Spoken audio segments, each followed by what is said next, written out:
Li Mei's Sword of Destiny. Chapter 1905. After the two left, Wang Xiaojie immediately went up and said with a smile, "Master, mistress." "Master." The black-clothed youth also bowed. This person was Mu Chan. But later he followed Qin Feiyang, and Qin Feiyang changed his name to Qin Chan. Qin Feiyang looked at the two and said with a smile, "Are you both okay?" "Can't be better." Wang Xiaojie smiled and looked at the mermaid princess, saying, "Mistress, you are so beautiful. My master's ancestors must have accumulated good karma to get such a beautiful wife like you." Qin Feiyang's face darkened. The mermaid princess was also stunned, then said with a smile, "You little guy, you know how to talk. This is the truth." Wang Xiaojie said with a serious face, then changed the topic and said with a smile, "Mistress, do you have any greeting gift?" The mermaid princess was stunned. Qin Feiyang couldn't help but give Wang Xiaojie a knock on the head and said angrily, "Is this greeting gift enough?" Wang Xiaojie rubbed his forehead, looking wronged. Qin Feiyang said, "You really don't learn the good things and only learn the bad things. In the future, stay away from Fatso and the others." Wang Xiaojie lowered his head and said with dissatisfaction, "It's the first time I see, mistress. It's natural to give a greeting gift. Are you still looking for a beating?" Qin Feiyang's face darkened. No. Wang Xiaojie hurriedly waved his hand. His face was full of flattery, but then he pretended to be deep inside, saying, "Master, you are really not a qualified master." Qin Feiyang was stunned, his hands crossed in front of his chest, looking at Wang Xiaojie and said, "Tell me, how am I not qualified? Look, when Qin Chen and I followed you, you didn't teach us anything, and directly threw us into the mountains and forests, leaving us to fend for ourselves. Do you see any master in the world like you?" Wang Xiaojie pouted. The corner of Qin Feiyang's mouth twitched. Looking at the silent Qin Chen, he looked at Wang Xiaojie and said indifferently, "This is how I teach people. If you're not satisfied, you can leave at any time." Wang Xiaojie's body froze. Was he going to expel him from the sect? That won't do. Wang Xiaojie quivered and hurriedly said, "Master, this disciple didn't mean that. This disciple just wants to say, can you show more concern for us? Are you still a child? You still want me to care about you? If you want to stand at the top of the pyramid of this continent, you must learn to be independent and learn to endure. Because when facing an enemy, no one will show mercy to you." Qin Feiyang said. "Master is right." Wang Xiaojie nodded submissively.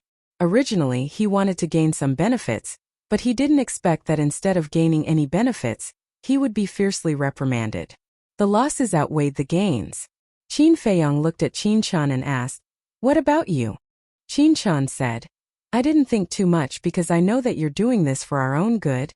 It's not bad to have this understanding. In the future, your achievements will definitely be higher than Wang Xiaojie's.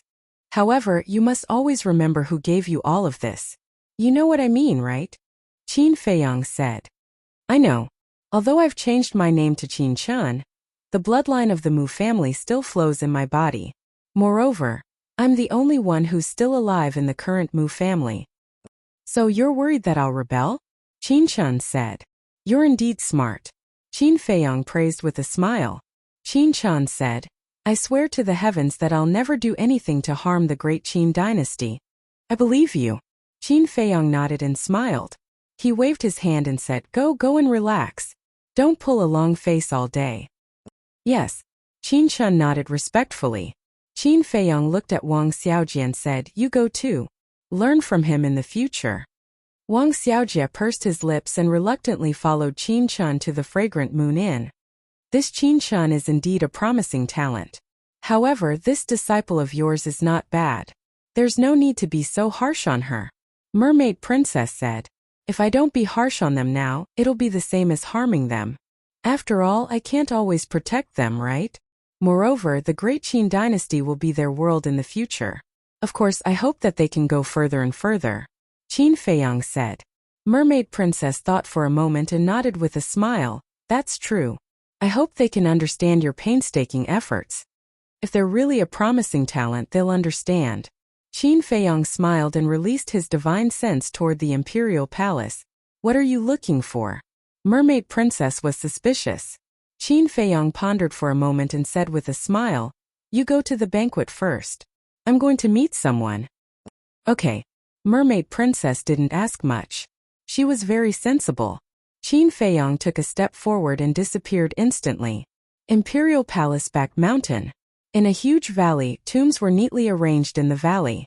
This was the Imperial Tomb. Each tomb was built in an extremely imposing manner. At this moment, in front of one of the tombs, a young man knelt under the tombstone, tears streaming down his face as he kept sobbing. The young man was the little prince. There was no doubt that the person in the tomb was her mother. Swish! Qin Feiyong silently descended behind the little prince. Looking at the tomb, his eyes were filled with disgust. Bang! Suddenly, he raised his foot and kicked the little prince's back. The little prince immediately fell to the ground and ate a mouthful of mud. Who? He immediately got up and roared angrily.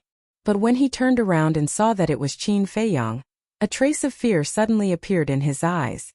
You didn't even notice that I appeared behind you. What right do you have to threaten to kill me? Qin Feiyong said with a contemptuous face. The little prince flew into a rage out of humiliation and roared. That's because you're strong. Don't find excuses. No means no. I'm too lazy to talk nonsense with you. This time I'm not here to find you. I'm here for this tomb. Qin Feiyong said. Tomb? The little prince was stunned. He quickly stood in front of the tombstone and said in a panic, What do you want to do to my mother's tomb? Qin Feiyong said expressionlessly, She's not qualified to be buried in the imperial tomb. Why? The little prince roared. Qin Feiyong frowned and said, Don't you know? What should I know? The little prince's angry face showed a trace of confusion. Qin Feiyong looked at the little prince. It seemed that his father didn't tell the little prince about that woman. But it made sense. After all, the little prince was still young. This kind of thing was too cruel for him. It might even affect the little prince's life. It was a good thing to hide it from him. Qin Feiyong pondered for a while and said to the little prince, How about we make a deal? Not interested. The little prince said, I'm afraid that's not up to you. I can let your mother continue to be buried in the imperial tomb for the time being, but my condition is that you have to break through to the divine war realm within 1,000 years. If you can't do it, then it won't be as simple as moving. When the time comes, I will destroy your mother's tomb bit by bit in front of you. Qin Feiyong said calmly. I won't allow you to do that. The little prince immediately roared and pounced at Qin Feiyong with bared fangs and brandished claws. Qin Feiyong waved his hand, and with a paw sound, the little prince was sent flying on the spot. He rolled on the ground in a sorry state. This kind of childish behavior is meaningless. You can only agree. Otherwise, I will destroy your mother's tomb right now. Qin Feiyong said. The little prince was covered in mud and blood was flowing from the corner of his mouth. He got up and stared at Qin Feiyong. Make your choice. Qin Feiyong said. The little prince turned to look at the tomb and nodded. Okay, I promise you. I will definitely enter the divine war realm within 1,000 years. Then I'll wait and see. Qin Feiyong glanced at him indifferently. Then he turned around and stepped into the air. Not only will I enter the divine war realm, but I will also kill you to avenge today's humiliation. The little prince roared. Do you know what humiliation is now? Looks like you've grown a lot. Work hard. The future of the great Qin dynasty depends on you. You will become a wise emperor. Make me proud of you. Qin Feiyong muttered to himself and disappeared from the young prince's line of sight without even looking back. At the Fragrant Moon Inn, the streets were blocked by the Kirin army. Even a fly would not be able to get in. The entrance of the Fragrant Moon Inn was guarded by the commander of the Kirin army. Anyone who wanted to enter the Fragrant Moon Inn had to show their invitation cards. Marquis Yunwu is here. Marquis Chuwu is here. Marquis Minwu is here. Master Qin Sheng is here. The head of the Pill Pagoda and the elder of law enforcement is here. A series of loud yells could be heard. Anyone who was invited was either a martial marquis, a minister, or a person in power in the divine palace. In short, almost all of the famous influential figures had come. After all, the banquet was personally organized by the emperor himself. Furthermore, the emperor himself was present. How could they not show up? Of course, there was another reason. Qin Feiyong. Qin Feiyang was the pillar of the great Qin dynasty. His position in people's hearts was no less than that of the emperor. So, most of them were here to get closer to Qin Feiyang and get familiar with him. Head of the treasure pavilion and steward Sun Dahai are here. Along with a respectful call, a white-clothed woman who looked like a young girl slowly walked to the entrance of the Fragrant Moon Inn with a white-haired old man. The commander of the Kirin army hurried to greet them and said with a smile, "Why are you two so late? We were afraid that you wouldn't be able to greet us." The lady in white smiled and nodded at Sun Dahai. Sun Dahai immediately took out 2 invitations and handed them to the commander of the Kirin army. The commander of the Kirin army took the invitations and opened them. He stepped aside and said with a smile, "Please come in." "Thank you." The lady in white smiled gently and entered the Fragrant Moon Inn. "Steward Sun, long time no see." But at this moment, a laugh was heard, following which Qin Feiyang arrived at the entrance. "Greetings, Your Highness." The commander of the Kirin army hurried forward and bowed. "Yes." Qin Feiyang nodded and looked at Sun Dahai. Seeing Sun Dahai looking at him in a daze, he shook his head and said with a smile, "Why are you looking at me like that? Don't you recognize me?" Sun Dahai quickly bowed and said, "Greetings, Your Highness." Qin Feiyang hurried forward and helped Sun Dahai up, saying, "Elder son, you don't have to be so polite with me. To think that Your Highness still remembers this old man. This old man is ashamed." Sun Dahai sighed. Chapter 1906. What are you ashamed of? Let's go. Let's get drunk today. Qin Feiyang pulled Sun Dahai and walked inside. What's going on? Why is His Highness so close to Sun Dahai? Seeing this, many people were a little surprised. The commander of the Kirin army was also suspicious. He quickly caught up with Qin Feiyang and said, "Your Highness, I have a few words to say to you." Qin Feiyang was stunned. He stopped and turned to look at the commander of the Kirin army. Plop! The commander of the Kirin army knelt on the ground and blamed himself. "I'm really sorry for what happened back then." Qin Feiyang said, "Do you think you can forget about it by saying sorry?" The commander of the Kirin army lowered his head and his face was full of guilt. Suddenly, Qin Feiyang shook his head and smiled. He reached out to help the commander of the Kirin army up and said, "It's all in the past. Don't take it to heart." "Your Highness," the commander of the Kirin army looked at Qin Feiyang in a daze. "I was just joking with you. I've forgotten about it. Besides, you were just following orders. Come in and find me when you're done. Let's have a few drinks." Qin Feiyang said. "Yes," the commander of the Kirin army shouted. He stood straight and his face was full of gratitude. Qin Feiyang patted him on the shoulder and turned to pull Sun Dahai into the Fragrant Moon brothel. "Your Highness, long time no see. How have you been?" The woman in white stood in front and looked at Qin Feiyang with a smile. "You are?" Qin Feiyang looked at the woman in white suspiciously. Sun Dahai hurriedly said, "She's our leader." Qin Feiyang suddenly realized. He looked at the woman in white and asked, "Have we met before?" "Your Highness is really direct. But even if we haven't met, we know of each other's existence," the white-clothed woman said. "That's true." Qin Feiyang smiled. The white-robed girl cast a suspicious glance at Sun Dahai. After that, she turned to Qin Feiyang and spoke, "You guys chat then. I'll go meet some old friends." In fact, she was also very puzzled. Why did the relationship between Qin Feiyang and Sun Dahai suddenly become so good? In fact, it was so good that it was somewhat ridiculous. "All right." Qin Feiyang nodded. After the white-clothed woman left, the guests in the hall stood up and bowed. "Everyone, enjoy the food and drink. Don't be shy," Qin Feiyang said with a smile. He then greeted Sun Dahai warmly and walked upstairs. Sun Dahai smiled bitterly and said, "Your Highness, this little old man is somewhat overwhelmed by your favor like this." Qin Feiyang shook his head and laughed. He sighed and said, "To be honest, I really have to thank you this time. If you hadn't secretly told me about Great Qin's situation in the Central Divine Kingdom, I really don't know what would have happened." Sun Dahai said, "It was just a small matter." "Wrong. If it was just a small matter, why didn't those marquises and ministers tell me?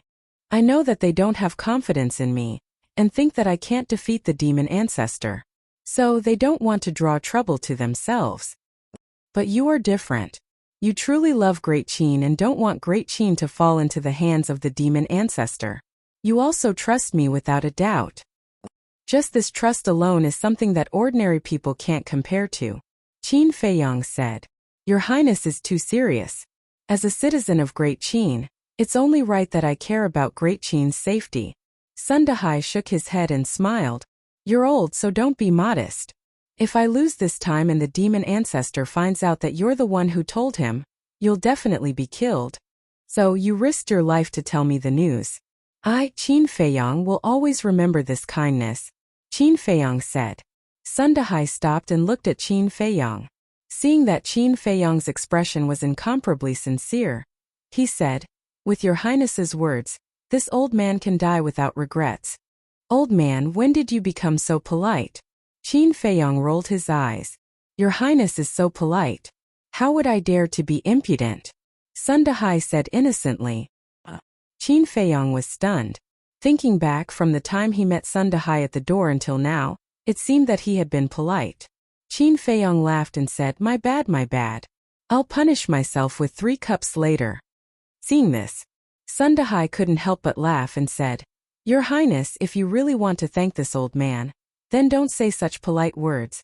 Qin Feiyang was stunned and asked, Then what do you want? What do you think? Sun Dahai asked.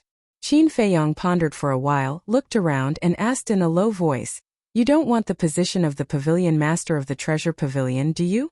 Although this is just a question, it doesn't seem right for you to do this. After all, your pavilion master is still so young. What are you thinking about? Who wants the position of pavilion master? Sun Dahai's veins bulged. Then what do you want? Qin Feiyang was suspicious. Sun Dahai snorted coldly. Don't play dumb. I don't believe that you really don't know what I'm thinking. Qin Feiyang laughed out loud. He shook his head and said, You damned old man, you really haven't changed at all. You're always thinking about those pill formulas of mine. Sun Dahai rolled his eyes and said, As a businessman, if I don't think about the pill formulas, do you think I'll think about you? Don't. I'm not interested in men, let alone a rotten old man like you, Qin Feiyang said. Sun Dahai joked, You don't know, right? An old man is better than a young man, more experienced. Ugh. Qin Feiyang looked at Sun Dahai in astonishment. Sun Dahai rubbed his hands like a weasel looking at a lamb, and said to Qin Feiyang, How about it, do you want to try? Scram. Qin Feiyang's face darkened, and he directly kicked. Feiyang, we're here. At this moment, a pleasant voice sounded from above. Qin Feiyang looked up and saw a peerless beauty standing in front of the railing on the top floor. It was the mermaid princess. Sun Dahai looked at the mermaid princess, and poked Qin Feiyang's back, and said with a wretched smile, Boy, you're quite lucky. Have you become a real man now? What real man? Qin Feiyang was suspicious. Sun Dahai said with a tone of disappointment, Stupid, of course it's a matter between men and women. Qin Feiyang was speechless. Why didn't I realize that you're such a wretched old man before? Sun Dahai didn't care and shook his head. It seems that you haven't made your move yet. You're not going to make your move on such a beautiful woman? Do you have a problem in that area? Old man's son. Qin Feiyang shouted angrily. Can this old man take it that you're angry out of humiliation? It seems that you do have a problem in that area. But don't be afraid. This old man has a secret recipe that specializes in all kinds of male problems. For the sake of our friendship, this old man won't take your money. This old man will have someone send it to you some other day, and I guarantee that you'll be able to regain your masculinity. Sun Dahai smiled slyly. Qin Feiyang rolled his eyes at him, and then swept Sun Dahai up to the top floor. Next to it was a private room, and it was the largest and most luxurious room in the fragrant moon brothel. At this moment the door of the room was open. Qin Feiyang turned his head and saw Tantai Li and Emperor Hong sitting at the head of the table, followed by Emperor Chan, Qin Yuan, Lu Yun, second grandpa, third grandpa and fourth grandpa. Then there was the emperor couple, the mermaid emperor. Then there was Qin Rushuang. These were all Qin Feiyang's close relatives. Tantai Li said, Brat, we're waiting for you. Come in quickly. Okay. Qin Feiyang nodded, pulled the mermaid princess, looked at Sun Dahai and said, Let's go in. This. Looking at the table of people inside, Sun Dahai could not help but turn pale. What's wrong? Qin Feiyang was suspicious. Sun Dahai stammered. Everyone here is your family, and I'm the only outsider. This isn't appropriate. What's inappropriate about it? Qin Feiyang directly raised his hand and pushed Sun Dahai in. The emperor and others looked at Sun Dahai, and also looked at Qin Feiyang suspiciously.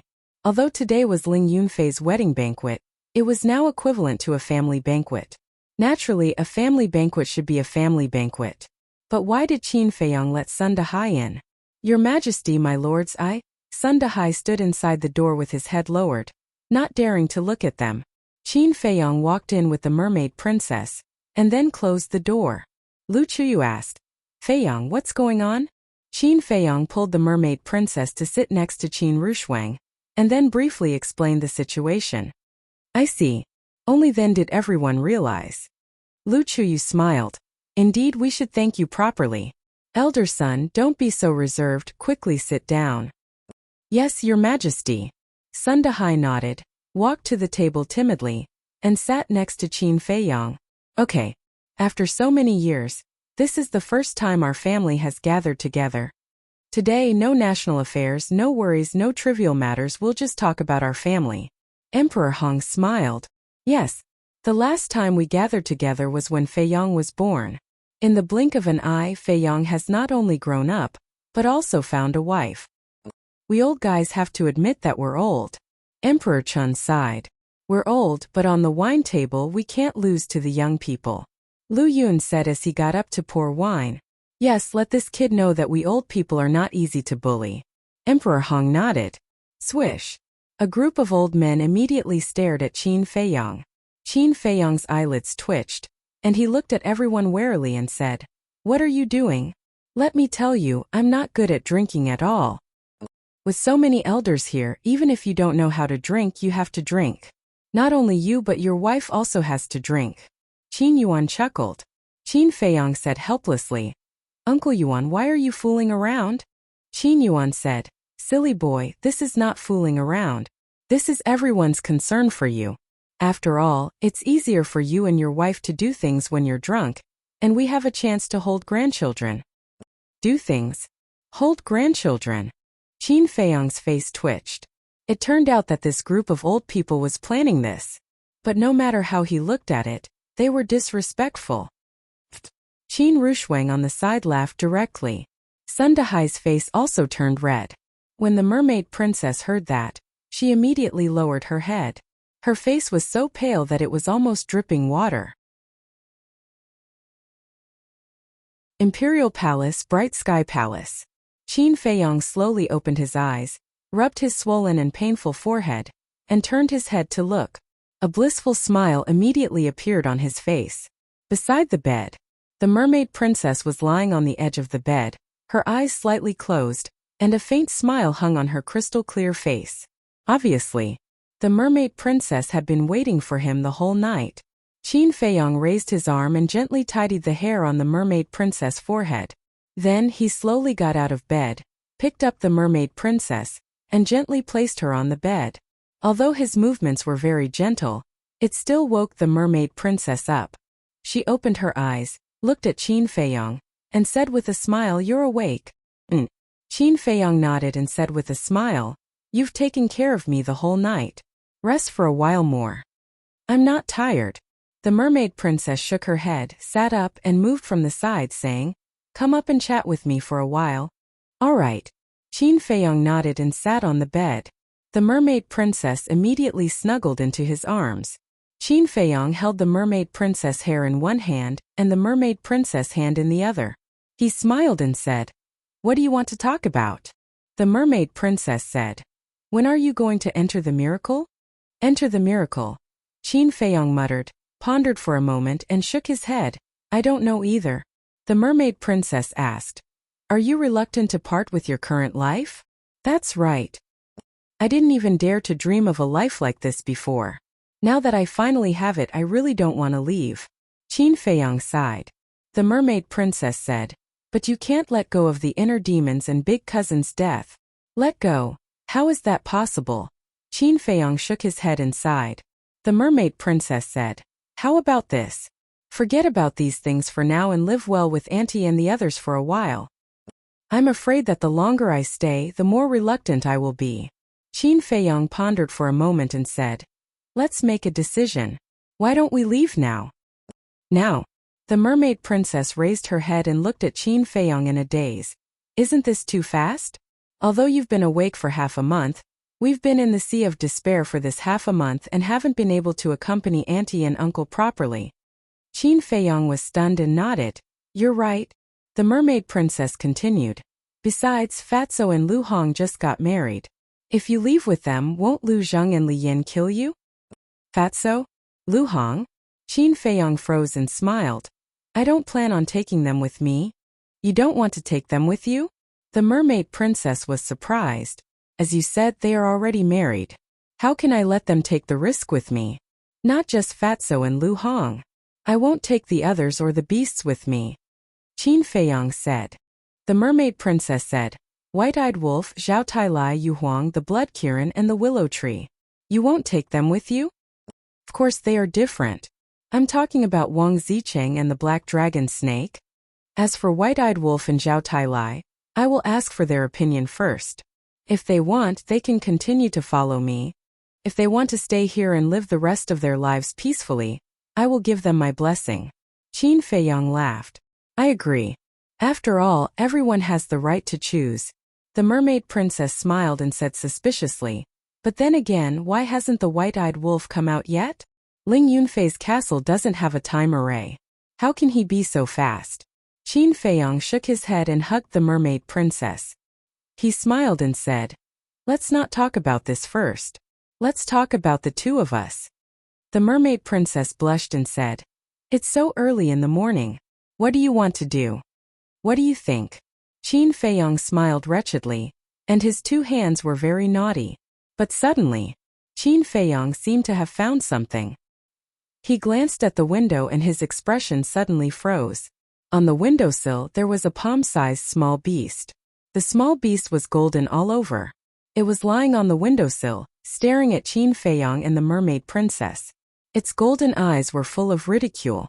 Noticing Qin Feiyong's abnormality, the mermaid princess was stunned and looked over. When she saw the small beast, her expression suddenly froze. The small beast waved its paws and said with a sly smile, "You guys continue. I will just watch and not make a sound." Qin Feiyong's mouth twitched and said suspiciously, "You are the white-eyed wolf? What? You forgot your brother so quickly. As expected, you forget your friends when you see a girl." The white-eyed wolf shook its little head and sighed. "That's right. This small beast was the white-eyed wolf, but compared to before it had changed too much. Its fur was golden, and its eyes looked as if they were cast in gold. There were also two small golden wings on its back, and in the middle of its eyebrows, there was a blood-red pattern that looked like two phoenix wings." "How did you become like this?" Qin Feiyong got off the bed, walked to the windowsill, and curiously sized up the white-eyed wolf. The mermaid princess also had a face of surprise. The white-eyed wolf proudly said, "Do you still need to ask? Of course it's the transformation after breaking through transformation." Qin Feiyong was stunned and hurriedly asked, "What kind of transformation?" "It's a secret," the white-eyed wolf grinned. Qin Feiyong immediately rolled his eyes. "You just need to know that with my current strength, I can easily insta-kill a new war god." The white-eyed wolf said, "What? Insta-kill a new war god?" Qin Feiyong and the mermaid princess looked at each other. As true war gods, they knew how big the gap between a false god and a war god was. To put it bluntly, no matter how many false gods there were, they were all ants in front of a war god. But this guy actually dared to say that he could easily insta-kill a new war god?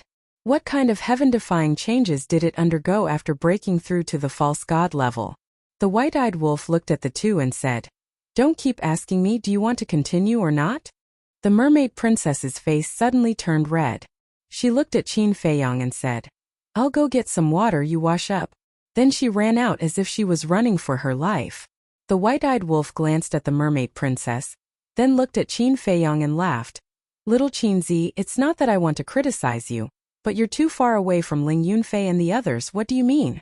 Qin Feiyang was suspicious. After I came out of seclusion, I woke up Ling Yunfei, chatted for a while and pretended to leave. In the end, I saw that kid and Zhao Shuang on the bed early in the morning making love. That intense scene was simply too exciting. Then, I went to Fatso and Lu Zheng's rooms respectively. They, Li Yan, and Lu Hong were also working hard to make babies. I thought you were the same as them.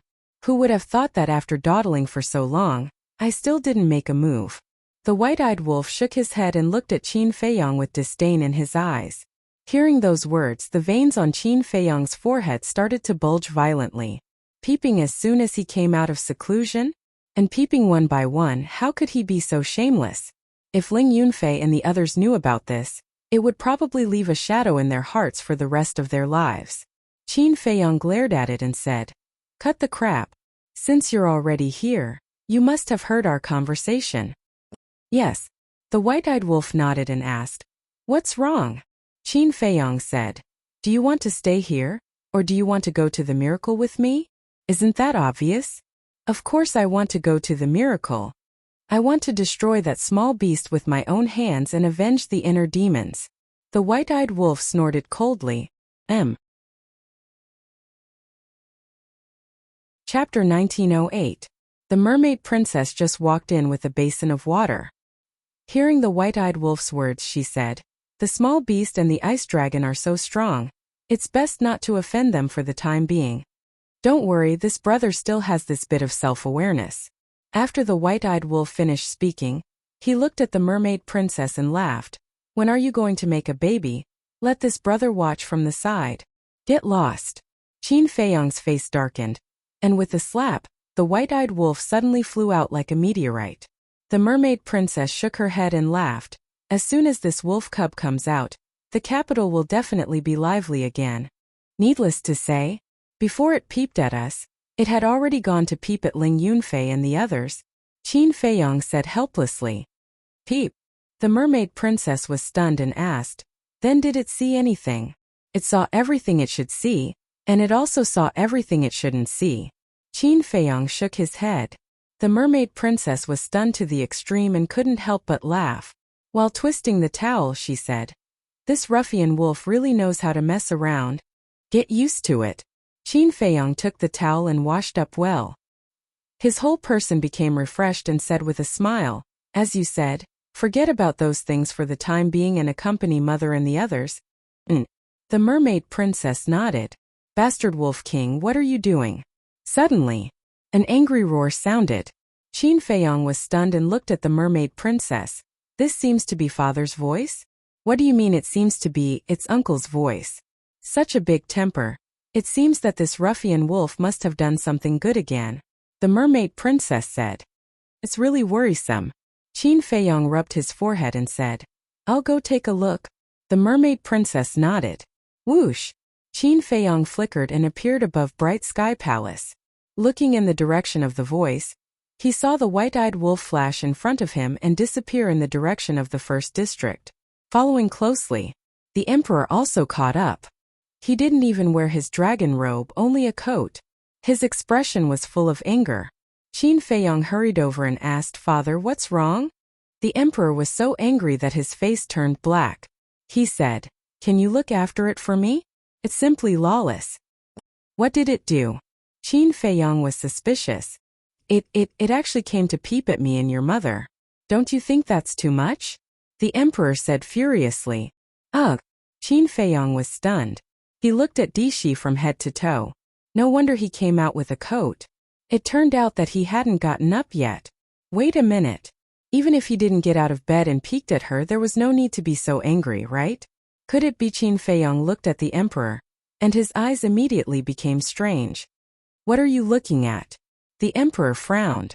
Qin Feiyang laughed mischievously and said, "Dad, are you with Mom?" Even if it was the emperor, when he heard this and looked at Qin Feiyang's ambiguous expression, his face couldn't help but turn red. Haha. Qin Feiyang laughed heartily and gave him a thumbs up. He said, "Dad is indeed old but vigorous. Come on, work hard, and strive to give me another younger brother or sister." "Are you looking for a beating too?" The emperor flew into a rage out of humiliation. Qin Feiyong saw that the situation wasn't good and fled back to Bright Heaven Palace. What a brat! The emperor shook his head and glared angrily at the direction where the white-eyed wolf disappeared, then turned and disappeared from the palace. What's wrong? The mermaid princess stood outside the palace and looked at Qin Feiyong and asked. This damn wolf cub, he actually dared to peep at father and mother. It seems that he should be taught a good lesson. Qin Feiyong rubbed his forehead and said. The mermaid princess didn't know whether to laugh or cry. This ruffian wolf's shamelessness was indeed well deserved. Wait, are we in Bright Heaven Palace? Qin Feiyong sized up the palace and frowned. The mermaid princess was speechless. You only realized now? Qin Feiyong asked suspiciously. Isn't this the little prince's palace now? Last night, the little prince was brought to the back mountain by Emperor Hong and old Qin, saying that they would teach him step by step. The mermaid princess said. Qin Feiyong nodded in realization and said with a smile, that's good too. With great-grandfather and old Qin's careful guidance, not to mention anything else, at least on the path of cultivation, he won't take any detours. What you did in the imperial tomb yesterday, Emperor Hong and the others also learned from the little prince. In the early morning, Emperor Hong came to find you. He wanted to talk to you, but seeing that you were drunk and unconscious, he didn't wake you up. The mermaid princess said. Then you know about it too? Qin Feiyong asked. Even Emperor Hong told me. Isn't it a bit too much for you to do this? The mermaid princess said. Too much? Qin Feiyong shook his head and smiled. Maybe it's a bit too much, but I'm doing it for his own good. For his own good. The mermaid princess didn't understand. I'm doing this to stimulate his fighting spirit.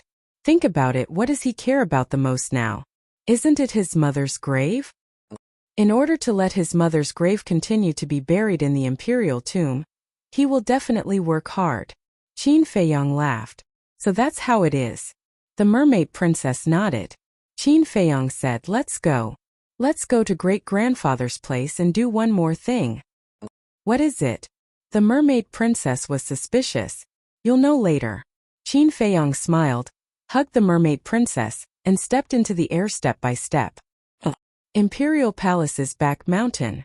After passing through the mountain ridges, after about 10 breaths of time, Qin Feiyong and the mermaid princess finally entered the deepest part of the back mountain. This was a place full of life. The vegetation was lush and wild flowers were blooming. Clear rivers ran through the east, west, north and south like giant dragons. Moreover, there were many vicious beasts here. Almost all of the vicious beasts had reached the War King realm. However, they were very well behaved and silently cultivated, making this place seem especially peaceful. The mermaid princess looked around in surprise and said, I never thought that there would be such a place hidden in the back mountain of the imperial palace. Yeah. When I first came here, I was also very surprised. Qin Feiyong laughed and looked at a certain place in front of him. There was a giant mountain that was more than 3,000 meters tall. White mist lingered around it, and auspicious beasts flew about. A magnificent waterfall poured down from the peak of the mountain, gathering at the foot of the mountain to form a lake that was about a few hundred meters long, connecting to the surrounding rivers. On the surface of the lake, ripples of light rippled and lotus leaves stood tall. Groups of colorful fish swam happily in the water. Beside the lake, there was an inconspicuous small courtyard. The courtyard was very old. A row of wooden fences that were more than a meter tall surrounded the courtyard in an orderly manner. In the courtyard, other than a 2-story tall building, there was also a flower bed, a vegetable garden, a pavilion, a small stream. This place was filled with simplicity and a sense of tranquility. The mermaid princess asked, This is where Emperor Hong lives? Yes. Qin Feiyong nodded. Little girl, you're always calling me Emperor Hong. An old laugh rang out. The mermaid princess looked over and saw that at the side of the lake, there was a stone table. 2 old men were sitting opposite each other. There was a teapot and 2 teacups on the table, and the fragrance of the tea assailed their nostrils. The 2 old men slowly sipped their tea while sizing up Qin Feiyong and Yi Qingtang. Their faces were full of smiles. The one who spoke was Emperor Hong. Qin Feiyong brought the mermaid princess over and said with a smile, Great-grandfather, Elder Qin. Elder Qin nodded, looked at the mermaid princess, and said with a smile, "Little girl, Lord Emperor Hong is right. It's too distant to keep calling him Emperor Hong." The mermaid princess asked, "Then what should I call him?" Elder Qin said, "Stupid, of course you should call him great-grandfather like Fei Yong." The mermaid princess blushed and bowed, "Greetings, great-grandfather." Emperor Hong smiled and said, "Sit down and talk." Qin Feiyong pulled the mermaid princess and sat on the ground. Then he looked around and asked, "Where's the little prince? Why don't I see him?" Emperor Hong pointed to the mountain on the left and said with a smile, "Early in the morning, this old man threw him into the mountain over there and let him fight with the fierce beasts." "Fight with the fierce beasts?" Qin Feiyong was taken aback. He shook his head and said, "Great-grandfather, he's still so young. You're torturing him like this. You're really ruthless." "Ruthless?" Emperor Hong rolled his eyes at Qin Feiyong and said, "Who can compare to you in terms of ruthlessness?" "Ugh." Qin Feiyong was stunned and said, "For the matter of the imperial tomb, you still know. Although that woman doesn't know how to behave, she is still the little prince's birth mother. Is it appropriate for you to do this?" Emperor Hong said. Qin Feiyong said helplessly, "It's understandable that others don't understand, but why don't you understand my painstaking efforts?" "Painstaking efforts?" Old Man Qin and Emperor Hong looked at each other and looked at Qin Feiyong suspiciously. Qin Feiyong said, "Think about it, if there is no pressure, will the little prince cultivate desperately?" Hearing this, Emperor Hong and Old Man Qin understood. Emperor Hong smiled and said, "All right, this old man has wronged you. He is really lucky to have you as his brother. I'm not doing it for him." Qin Feiyong shook his head. "I understand. After all, right now the emperor only has you 2 sons. You will leave sooner or later, so the next emperor will naturally be the little prince. If the little prince is incompetent, then it will only harm Great Qin and the people." Emperor Hong said, "Feiyong, although you're doing this for the little prince's sake, isn't it a bit too much for him to break through to the war god realm within 1,000 years? Old Man Qin frowned. The little prince was still young, so his cultivation talent had not been revealed yet. But it was obvious that he could not compare to Qin Feiyong. After all, Qin Feiyong's bloodline had returned to its ancestral state. Moreover, the ancient castle also had a time array, and the little prince did not have any of these. Qin Feiyong said, "I've thought about this a long time ago, so I plan to create a land of inheritance here." Land of inheritance? Emperor Hong and Old Man Qin were surprised. The Lu family has an inheritance, and the main tower also has an inheritance. Even the former Zhuge family has an inheritance. Only our Qin clan doesn't have one. So, I'm going to pass down the dragon god technique and the other divine techniques. Qin Feiyong said. "Are you willing?" Emperor Hong asked. As a member of the Qin clan, it's a very gratifying thing to be able to leave something for the future descendants of the Qin clan. What's there to be reluctant about? Qin Feiyong said with a smile. P.S. The Spring Festival is here. Old Ming wishes everyone a happy new year. Everything is now peaceful and beautiful.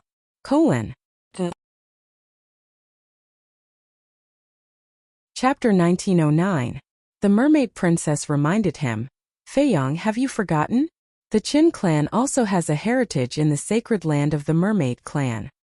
"Of course I haven't forgotten. But it's not convenient in the Sea of Despair. Besides, that is the place of inheritance for the mermaid clan. It does not belong to the Qin clan. It has a different meaning." Qin Feiyong said. "Then do whatever you want." The mermaid princess thought for a while and said with a smile, no matter what the man in front of her wanted to do, she would support him unconditionally. "Feiyong." Old Man Qin grabbed Qin Feiyong's hand and sighed. "I really don't know how to express my gratitude to you at this moment.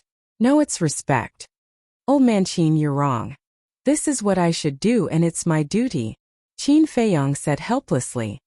Okay. I'm being too polite." Old Man Qin laughed. Qin Feiyong shook his head and smiled. He glanced around and finally looked at the center of the lake. Then he got up and poured his divine power into the mountain in the distance. Accompanied by a rumbling sound, 5 giant stones rose into the air and flew above the lake. Then, Qin Feiyong jumped and landed in front of the 5 giant stones. His divine power turned into sharp blades and instantly drowned the 5 giant stones. Clang! Clang! Clang! Then, sparks flew and dust flew. In less than a moment, 5 stone statues appeared one by one in the void. They were Ancestor Qin Di, Emperor Hong, Emperor Chun, Emperor Di and Qin Feiyang. Each of the stone statues was about 3 meters tall and looked very lifelike. Qin Feiyang glanced at them one by one and was very satisfied. Then, his divine power turned into strands and merged into the stone statues. The 5 stone statues immediately began to change. But it wasn't the appearance that changed, but the essence. The 5 stones were just ordinary stones and were extremely fragile, so they needed to be refined with divine power. And now, he had the power of an early-stage war god. After refining with divine power, no one could break the 5 stone statues unless they were early-stage war gods. Several hundred breaths passed. The distracting thoughts within the stone statue had been completely refined. At this moment it was as hard as divine metal, and its surface was suffused with a hazy precious light and charm. If they didn't know beforehand, no one would have thought that these were just 5 ordinary rocks. After refining the stone statue, Qin Feiyang waved his hand again. The soil at the bottom of the lake surged up and gathered together, forming a platform in the middle of the lake that was as high as the surface of the water. Then, under the tempering of the divine power, the platform formed by the soil became extremely hard. Following closely, Qin Feiyang waved his hand, and the 5 stone statues landed on the platform in the middle of the lake one after another with a few loud bangs. The bottom of the stone statue and the platform were completely fused together under the refinement of Qin Feiyang's divine power. Feiyang, since this is your legacy, then your stone statue alone should be enough. Why do you need to create stone statues for us as well? Emperor Hong was puzzled. Qin Feiyang smiled and said, "You are all elders. If there is no statue of you, would I, a junior, dare to openly place my statue here? You stinking brat." Emperor Hong shook his head and scolded with a smile. Qin Feiyang closed his eyes, his expression extremely serene. Seeing this, Emperor Hong, Elder Qin, and the mermaid princess also fell silent. A moment later, Qin Feiyang suddenly opened his eyes, and a divine light flashed out from between his eyebrows, like a waterfall, fusing into the forehead of the statue.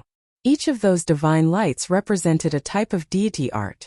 Eclipse moon, Yuan sword art, origin returning art, soaring dragon art, and the most powerful divine dragon art. As for the fire phoenix art, Qin Feiyang did not pass it down. After all, this was the inherited divine art of the Lu family. As for the 3,000 incarnations, he had not completely comprehended it, so he could not pass it down. The enslavement seal and puppet technique were also not suitable to be passed down, because these 2 divine arts were too domineering. If they fell into the hands of a junior with bad intentions, it would definitely cause a storm of blood. Then the next step was the battle character art. However, he was also a little hesitant. The battle character art was so heaven-defying. Was it really good to pass it down? After pondering for a while, he finally decided to pass down the battle character art.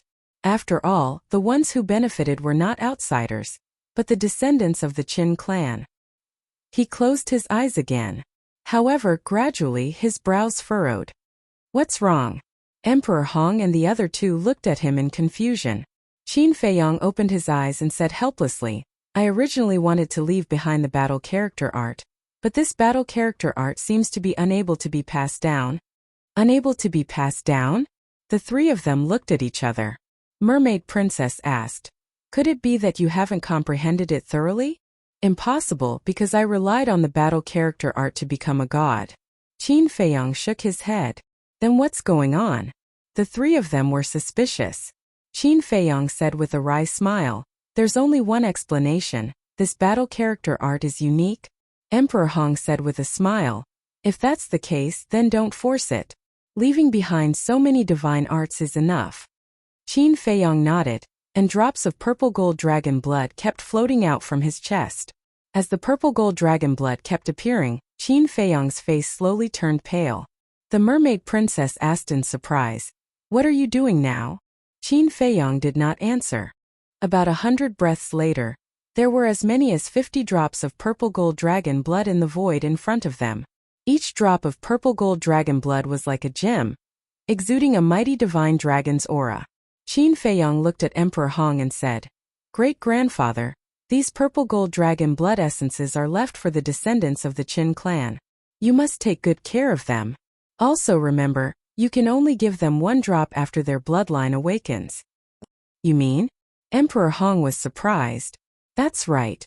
Like me, the bloodline awakens is only the first step. The second step is to fuse with the purple gold dragon blood. Only then will the power of the purple gold dragon blood and purple gold dragon qi be fully recovered," Qin Feiyang said. Emperor Hong frowned.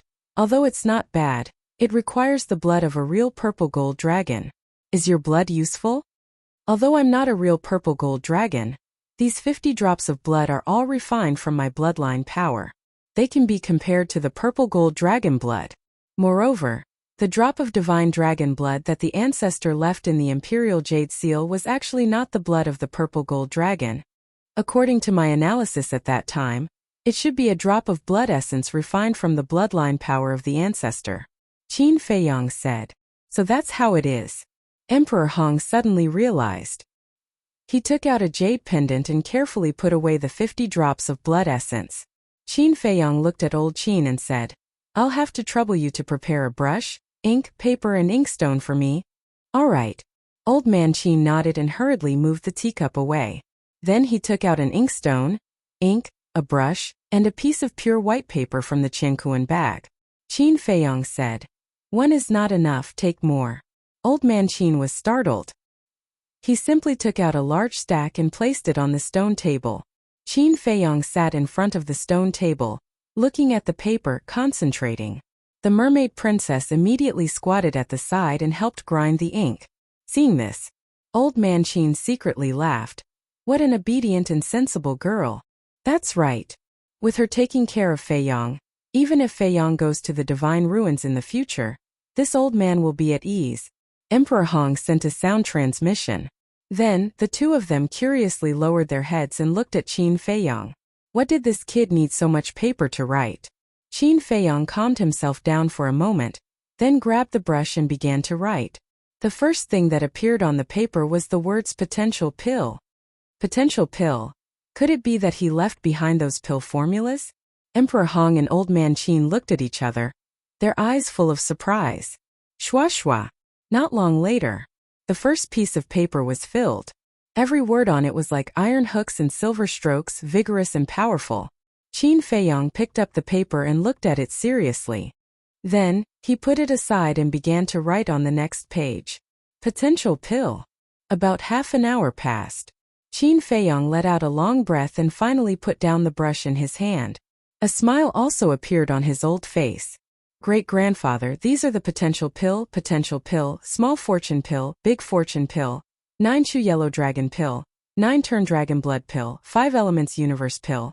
The medicinal ingredients needed for each pill, as well as the steps and temperature of the refining process, I have clearly recorded them all.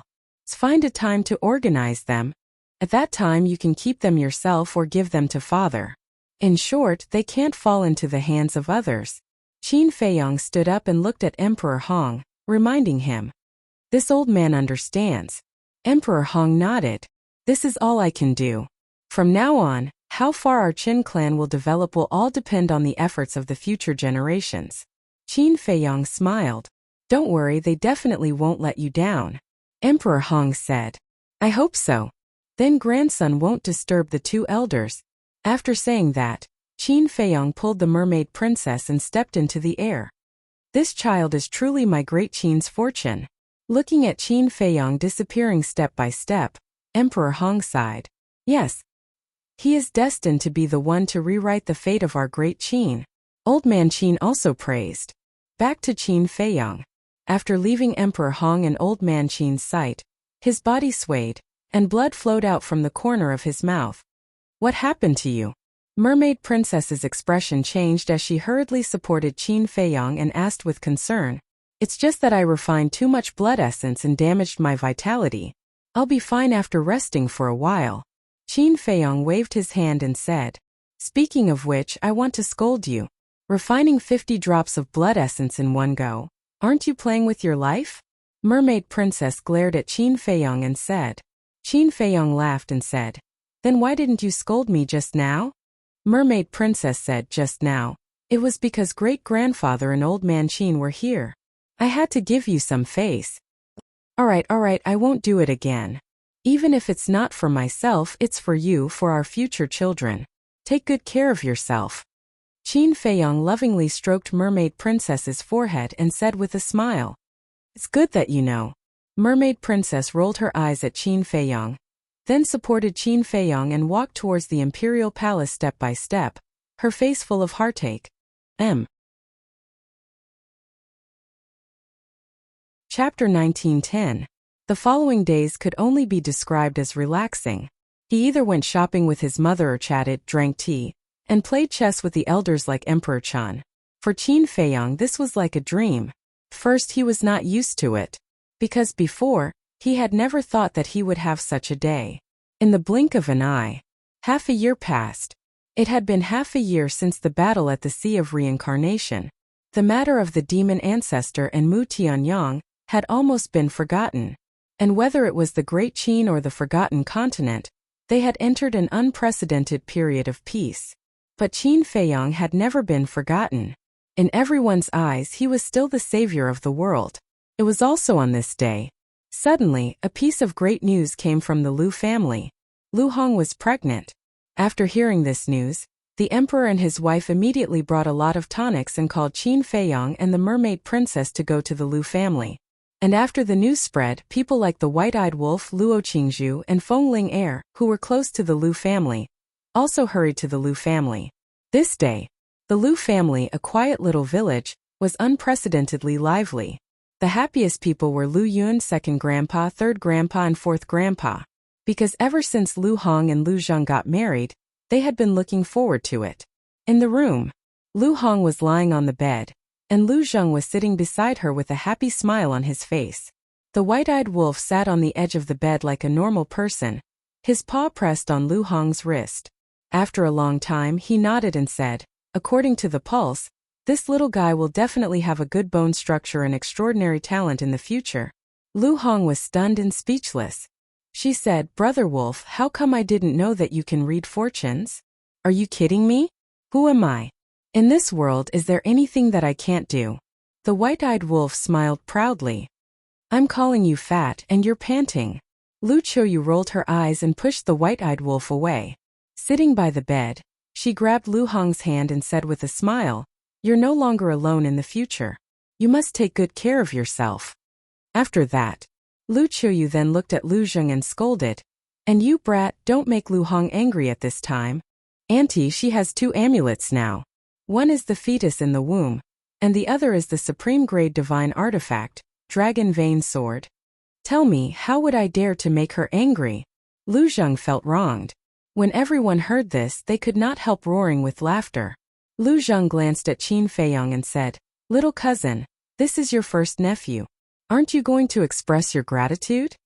Qin Feiyong's face twitched and he said, "I've already given you the Dragon Vein Sword. What more do you want? Haven't you heard of the saying, a greedy man is like a snake trying to swallow an elephant? You're so petty. When he's born in the future, I'll tell him that your uncle is a stingy person." Lu Zheng snorted coldly. "Up to you." Qin Feiyong shrugged his shoulders, turned around and walked out of the room. Looking at the clear sky, his face was full of smiles. All these years, Lu Hong had been following him and sharing his worries.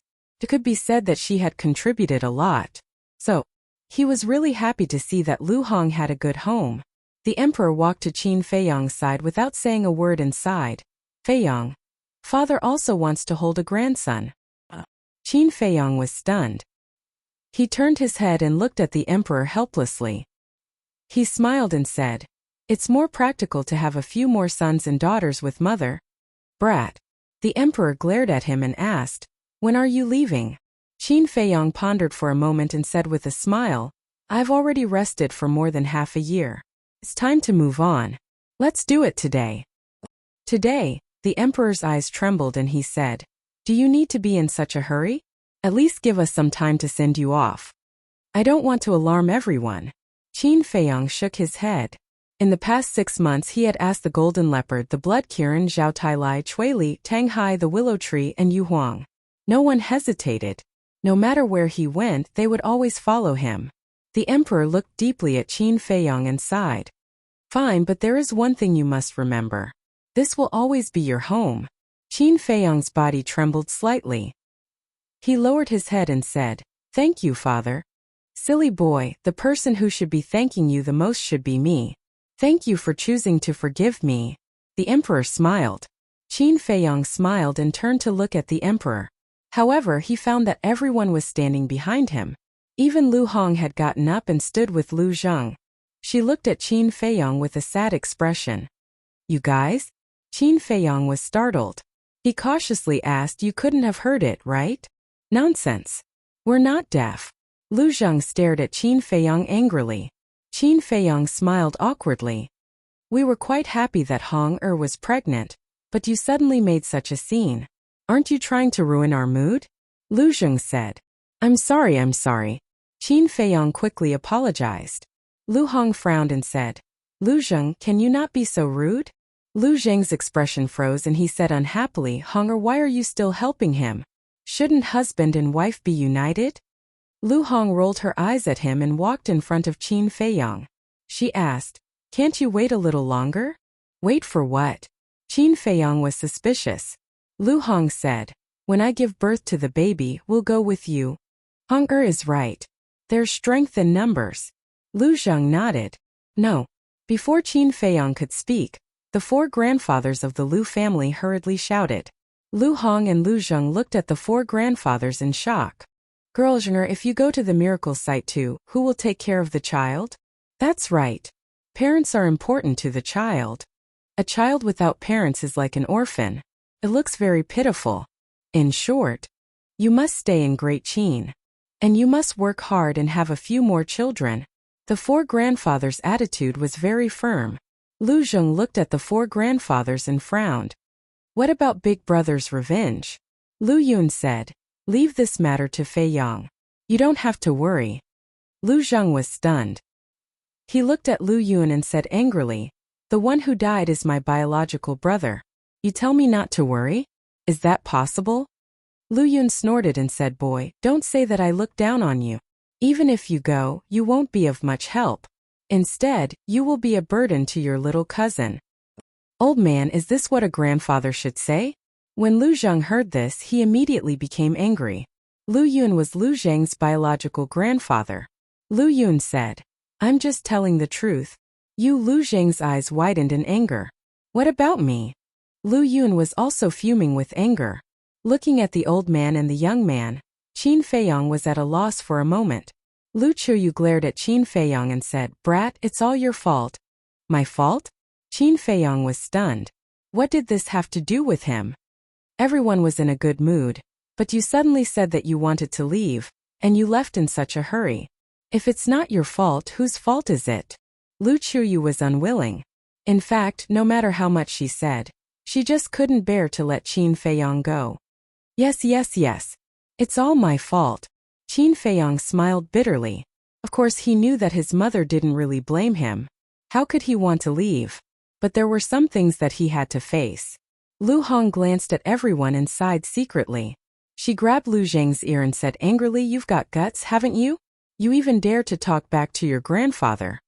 Lu Zheng's face changed, and he hurriedly said, Honger, let go. Don't be angry. Be careful not to hurt the baby." "Apologize," Lu Hong said. Okay, I apologize." Lu Zheng nodded repeatedly, looked at Lu Yun and said, "Old man, I was wrong, but I didn't do it willingly. Honger forced me." "You're still talking about it?" Lu Hong was furious. No, I won't talk about it." Lu Zheng hurriedly waved his hand. Lu Chuyu smiled and said, "Looks like right now, only Lu Hong this last can make this brat docile. Everything has its vanquisher." Qin Feiyong laughed secretly. Lu Hong let go of Lu Zheng's ear and sighed. "Grandpa is right. We can't do anything if we go." "Hong," Lu Zheng was stunned and suddenly became anxious. "Don't mess around. Lu Zhijin is your brother and Qin Feiyong's cousin. You are all brothers. There's no need for you to take revenge personally." Lu Hong said. Lu Zheng looked at everyone in despair. Just listen to little Hong and stay at home to take care of the child. As for big cousin's blood feud, we will settle it with Ice Dragon. White-Eyed Wolf said. You have no loyalty. Lu Zheng glared fiercely at White-Eyed Wolf. Don't be ungrateful. We're all doing this for your own good. After all, you already have a family. If anything happens to you, what will little Hong do?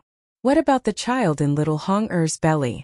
After saying that, White-Eyed Wolf grinned and said, if that's really the case, what if little Hong-er can't bear the loneliness and remarries someone else? Then your child will have to call someone else dad, right? Brother Wolf, what nonsense are you talking about? Lu Hong said angrily. White-Eyed Wolf chuckled and said, brother, I'm just saying what if. There's no what if. Lu Hong said flatly. Then she looked at Qin Feiyong and said with a smile, then I won't accompany you for the rest of the journey. Take care of yourself. You too. Qin Feiyong smiled. White-Eyed Wolf said helplessly, you make it sound like you're leaving now. Go and prepare some good wine. Let's have a good gathering. Yes. No matter what, we have to send them off. Little Hay, go and take out all the good wine we have in the cellar. Second Grandpa laughed and looked at a big man next to him. This man was Second Grandpa's disciple, Uncle Hay. Okay. Uncle Hay grinned, turned around and ran quickly to a small building not far away. Looking at everyone who was busy, Qin Feiyong looked quite helpless. Luo Qingzhu and Feng Ling looked at each other. Then they stepped forward and said with a smile, Qin Feiyong, let's talk alone.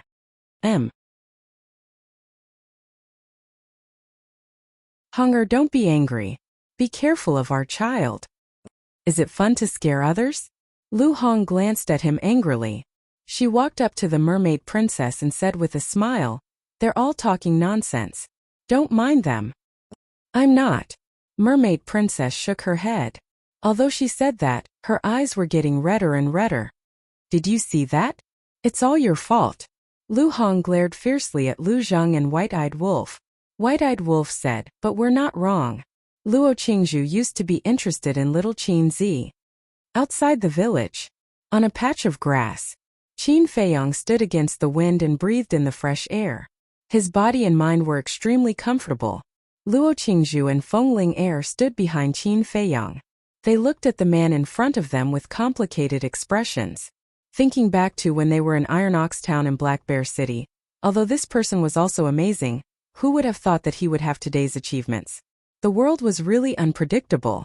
Qin Feiyong took a deep breath, turned to look at the two girls and said, tell me, what do you want to talk about? Feng Ling said playfully, look at you. You seem a little nervous. Am I? Qin Feiyong laughed. To be honest, he was really a little nervous. Actually, there's no need. Although I did have a good impression of you in the past, that was just the ignorance of a young girl. Now I just treat you as a very good friend. Luo Qingzhu said with a smile. Qin Feiyong heard this and secretly breathed a sigh of relief.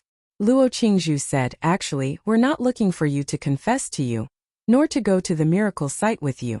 We want to talk to you about Uncle Yuan. Uncle Yuan? Qin Feiyong frowned.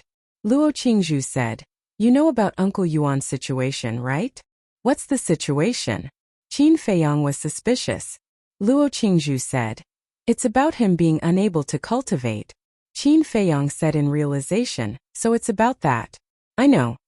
Although it seems that Uncle Yuan doesn't care much, we can see that he's still very eager to break the shackles of being unable to cultivate. Luo Qingzhu said, yes. Although we're not his descendants, we've been with him all these years. In our eyes, he's our grandfather. We feel sorry for him. So we hope that you can help him. Feng Ling sighed. Qin Feiyong pondered for a while and asked, do you have any ideas? The two women looked at each other and smiled bitterly. Luo Qingzhu said, if we had a way, we wouldn't have come to you. Feng Ling said, but we've thought about it. The only person who can let Uncle Yuan be reborn is that golden small beast. Golden small beast. Qin Feiyong murmured and looked up at the sky. A sense of powerlessness rose in his heart. We also know that the small beast is very strong, so we don't want to force you. We want to say that when you can defeat the small beast in the future, you must not kill it. Bring it back first and break the shackles of Uncle Yuan. Luo Qingzhu said. Feng Ling Air also looked at Qin Feiyang with a pleading face. Qin Feiyang looked at the two women's expressions and suddenly couldn't help but laugh. What are you laughing at? We're talking about serious business. Be serious. The two women frowned and said with dissatisfaction. Okay. Be serious. Qin Feiyang nodded and shook his head helplessly with a smile. Actually, I don't need you to remind me of this because Uncle Yuan is also an old man that I respect the most. He's also my family. We're just worried. After all, right now you've already found the family that truly belongs to you. As for Uncle Yuan, at the end of the day, he's just a subordinate of your grandfather. Feng Ling Air said. Qin Feiyang's face darkened and said angrily, Feng Ling Air, do I look like the kind of person who will burn the bridge after crossing it? Who knows? People's hearts change. Whether you change or not, only you know. Feng Ling Air pursed her lips. Qin Feiyang's veins were bulging. He let out a long breath and said, I'm not going to argue with you. Feng Ling Air screamed, Oh, you've grown a temper. Do you remember how I taught you a lesson in Black Bear City? Qin Feiyang's face twitched and said playfully, Then do you remember that I used to have a cheap fiancé? Cheap fiancé? Feng Ling Air was stunned and immediately became angry. She shouted, Don't mention that to me again. Back in Black Bear City, Qin Feiyang just casually said that Feng Cheng's granddaughter was his fiancée. As a result, many people believed it. And the more it spread, the more outrageous it became. For this matter, Feng Ling Air wanted to skin Qin Feiyang alive. So when she heard about it now, she couldn't help but be angry. Okay, I thought it was back then. You're not young anymore, don't make a fool of yourself. Luo Qingzhu looked helplessly at the two and said, Qin Feiyang, hurry up and see your mermaid. When I came over just now, I saw that she didn't look well. She didn't look well? Qin Feiyang was taken aback. He looked up at the mermaid princess standing in the village, and then ran towards the village. Feng Ling Air shook her head and said with a smile, This guy, it seems that he is really tempted. Such a beautiful and well-behaved woman, let alone him, if I were a man I would also be tempted. Luo Qingzhu said. Qin Feiyang suddenly stopped, turned his head to look at the two women, and said, By the way, have you decided not to go to the miracle? Not going. You know my situation. My parents have been separated since I was a child, and I have the same surname as my mother. Now that they have finally reconciled, I have to accompany them. Luo Qingzhu said with a smile. Feng Ling Air said, Me too, I have to accompany Grandpa. I really envy you. Qin Feiyang smiled, then turned and rushed towards the mermaid princess. When the mermaid princess saw that Qin Feiyang had returned, she quickly tidied up her face and wiped the tears from the corners of her eyes. What's wrong? Who bullied you? Qin Feiyang stepped forward and asked suspiciously. No. I just thought that I would suddenly have to be separated from my father, and I felt a little uncomfortable. The mermaid princess concealed the panic in her heart and smiled. Is that so? Qin Feiyang said. Yes. The mermaid princess lowered her head and nodded. Qin Feiyang shook his head, stretched out his hands, and hugged the mermaid princess into his arms, and said with a smile, Silly girl, do you think I don't know what you are thinking? Don't worry, in this life, other than you, there will be no other woman in my heart. When the mermaid princess heard this, she could not help but quietly shed tears. Actually, it's all Lu Zheng and the white-eyed wolf's fault. They said that Sister Qingzhu likes you and Sister Ling Er has a crush on you. This time they wanted to confess to you, so they scared her. Lu Hong walked out of the room and looked at Qin Feiyang. These two bastards, I will not forgive them. A row of black lines appeared on Qin Feiyang's forehead. He knew that things were not so simple. You don't have to worry about Lu Zheng. I have already made him kneel on the washboard and face the wall to reflect on his mistakes. As for Brother Wolf, you really need to teach him a lesson. Lu Hong said helplessly. She really felt helpless against the white-eyed wolf. Kneel on the washboard. Qin Feiyang was stunned. Lu Hong said with a smile, although the Lu family is full of cultivators, everyone's life is the same as ordinary people, so there is no shortage of washboards. Qin Feiyang looked at the mermaid princess. The two of them looked at each other, and in the end they could not help but laugh. A dignified man and a fake god actually had to kneel on the washboard? This guy was really pitiful. Little girl, let's go, let's gloat and vent your anger for you. Qin Feiyong grabbed the mermaid princess and ran excitedly into the room. Chapter 1912. Each and every one of them is just a bunch of kids who never grow up. Seeing this, Lu Hong shook her head and sighed. Then she turned to look at the inner room and said coldly, "Don't get up without my permission." After that she left. In the inner room, Lu Zheng knelt on a washboard that was more than half a meter long, facing the wall and looking dejected. "Ayaya, isn't this my impressive-looking and extraordinarily handsome little cousin? What are you doing?" Qin Feiyong ran in and looked at Lu Zheng, who was kneeling there obediently. His eyes were full of ridicule. Lu Zheng suddenly clenched his hands and said angrily, "Are you blind? It's because I have eyes that I asked you what this is. I haven't seen it before." Qin Feiyong went up and looked at the washboard curiously. "Bastard!" Lu Zheng roared. He wanted to find a hole to hide in. Qin Feiyong laughed and said playfully, "Little cousin, this is called retribution. Do you understand?" Lu Zheng raised his head and glared at Qin Feiyong with gritted teeth. But suddenly, he hugged Qin Feiyong's thigh and cried with snot and tears, "Little cousin, I beg you, take back the dragon vein sword." "Why? Did the dragon vein sword offend you?" Qin Feiyong was puzzled. "The dragon vein sword didn't offend me. But Honger threatened me with the dragon vein sword when she got angry. How am I going to live in the future?" Lu Zheng wailed. "How you live is your business. I won't take back what I've given away. You don't look so wronged. Lu Hong also wants her husband to become a dragon. She's spurring you." Qin Feiyong said. "How can you spur me like that? Look at me. Where's my dignity as a man?" Lu Zheng cried. "What dignity do you have in front of your wife? Take your time to enjoy it. This is Lu Hong's love for you. Don't take it for granted." Qin Feiyong laughed mischievously and pulled the mermaid princess who was hiding at the side and laughing secretly. He turned around and left. "Qin Feiyong, I hate you." Lu Zheng's roar resounded through the sky. "What's that? Do you believe that I will make you kneel until tomorrow morning?" Lu Hong's voice sounded from outside. Lu Zheng immediately shivered. He lowered his head and shriveled up like a frosted eggplant. Qin Feiyong walked out of the room and saw Lu Hong picking vegetables in the garden. He said with concern, "Don't do these things. Take good care of the baby." "I just got pregnant. Do you have to make such a big fuss over nothing?" Lu Hong looked at Qin Feiyong helplessly, then lowered her head and got busy again. "Is that so?" Qin Feiyong was stunned. He turned to look at the mermaid princess and asked, "I've never been pregnant. How would I know?" Mermaid princess glared at Qin Feiyong angrily. "That's true."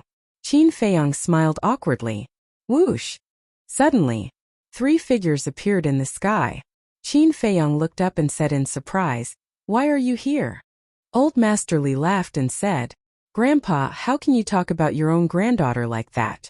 Besides, with my beauty, as long as I open my mouth, those stinky men can line up from here to the imperial city." Ren Wuxuang held his head high and said proudly, "Why don't you say that they can line up from here to the 9 states? Old Master rolled his eyes at Ren Wuxuang. "That's not impossible." Ren Wuxuang said proudly, "It's hopeless." Old Master shook his head and looked at Qin Feiyong. "I heard that you're leaving today? How did you know?" Qin Feiyong was stunned. "Don't worry about how I know. I just want to know why you didn't tell us that you were leaving. Do you feel that we're not worthy of you now?" There was a trace of anger on Old Master's face. Qin Feiyong smiled bitterly and said, "We've been together for so many years. Don't you know what kind of person I am? That's enough. I know you don't want to see the scene of parting, and you don't want us to feel sad. But if you leave without saying a word, we'll feel even worse," Old Master said. Qin Feiyong was stunned and nodded. "I didn't think it through. I was wrong. Well, let's go and have some tea with your second grandpa and the others. You young people can play around." Old Master smiled and turned to leave with Ren Duxing. After Old Master and Ren Duxing left, Qin Feiyong looked at Ren Wuxuang and said with a smile, "Sister, congratulations. You've finally reunited with Uncle as you wish. It's all your credit. I won't forget it. But to be honest, I've been waiting for this moment for a long time." Ren Wuxuang sighed. Qin Feiyong asked, "What about in the future?" "In the future, Ren Wushuang pondered for a while and said with a smile, "Of course, I'll be filial to father and grandpa." Filial to father and grandpa. Qin Feiyong murmured and sighed. To be honest, I envy you. You can stay with your loved ones all the time. Ren Wushuang said, as long as you can let go of everything, you can do it too. It's easier said than done to let go. Qin Feiyong shook his head. I don't know how to enlighten you. Nor do I have the ability to help you. I can only say one thing. No matter where you go, you have to protect yourself. Ren Wushuang said. Thank you. You'll always be my sister. After Qin Feiyong said that, he added, cheap sister. Brat. Ren Wushuang raised her slender arm and knocked hard on Qin Feiyong's head. However, her eyes were full of doting. All along, Qin Feiyong had been like a younger brother in her heart. Looking at her younger brother, who was so responsible, she felt gratified from the bottom of her heart. Young master. Boss Qin. Master. At this time, more figures descended in the sky above the courtyard. Qin Feiyong looked up and glanced at the familiar faces. He smiled helplessly and said, You're all here. Among these people there were Yanwei, Wang Yongfeng, Wang Xiaojie, Qin Chun, Ling Yunfei, Zhao Shuanger, Fatso, Pei Gong Sunbei, Wang Zicheng, and so on. Yanwei said angrily, You're still hiding so many important things from us. Young master, you're not being honest. Soon, another group of people rushed over. Tantai Li Yishu, the monkey-faced old man, the hook-nosed old man, Emperor Hong, Elder Qin, Sun Dahai, Li He Zhongjingi, Yen Nanshan, the mermaid emperor, and so on. Qin Feiyong said suspiciously, I'm a little puzzled. How did you get the news? Brother told them. The white-eyed wolf's voice sounded. Qin Feiyong looked up again and saw the white-eyed wolf flying over with Zhao Tailai and a group of beasts. There were Blood Kirin, Thunder Leopard, Seal, Black Dragon Snake, Golden Wolf King, Crocodile Emperor, Winged Snow Eagle, and so on. Zhao Tailai and the others had been traveling in the imperial capital for the past 6 months. Originally, Qin Feiyong wanted to wait until he left before informing them. In the end, he didn't expect the ingrate to call all of them over. This was good too. After all, as the old man said, leaving without a word might make everyone feel worse. It was better to have a good night's gathering and set off for the miracle site tomorrow morning. In that case, White-Eyed Wolf, I'll have to trouble you a little more. Go and call Lu Yun Ji Shui, the commander of the Kirin army, Li Ji, Elder Wan, and the others over. And Uncle Yuan. In short, call anyone who has a good relationship with us over. Qin Feiyong said. All right. The White-Eyed Wolf yelled. Then turned around and disappeared like a flash of lightning. Peek em. He was afraid that if he turned around and saw those reluctant faces, he would not be able to resist staying. Father, uncle, auntie, take care of yourselves. The mermaid princess bowed deeply and turned to enter the teleportation gate. The emperor said, Girl, take care of yourself. Take care of Feiyong. I will, uncle. The mermaid princess smiled without turning her head. Everyone take care. Zhao Tailai and the others looked at each other, cupped their hands and said something to everyone. Then they turned around and entered the portal. After the portal disappeared, no one left. They couldn't bear to part with it for a long time. The Sea of Reincarnation. Above an island. Qin Feiyong looked at his companions in front of him. This time, in addition to the mermaid princess and the white-eyed wolf, Tang Hai, Zhao Tailai, Cui Li, the Blood Kirin, the Golden Panther, the Willow Tree, and Yu Huang had followed him into the miracle. Yanwei. Qin Feiyong wanted to keep him by his side. That was because he owed Yanwei too much and wanted to make it up to him. However, Yanwei told him that he had been lurking around the Grandmaster all these years. It was like walking on thin ice. He was too tired and wanted to take a good rest. After Qin Feiyong heard this, he didn't force him. Staying in the Great Qin Empire might be the right choice for Yanwei. So he left the Divine Phoenix Blade to Yanwei. The Divine Phoenix Blade had given birth to an artifact spirit. In the future, it would definitely grow into a supreme-grade divine artifact, or even a peak-grade legendary divine artifact. It could be considered a bit of his feelings for Yanwei. Of course, he also knew that the Divine Phoenix Blade alone couldn't make up for Yanwei's sacrifice over the years. Therefore, he also specially instructed Emperor Hong and his father to take good care of Yanwei and Yanwei's clansmen in the future. As for Li Jian, the Golden Wolf King, the Silver Wolf King, and the Crocodile Emperor, they all chose to stay in the Great Qin Empire. Qin Feiyong didn't force them. After all, he had said from the beginning that he respected everyone's opinions.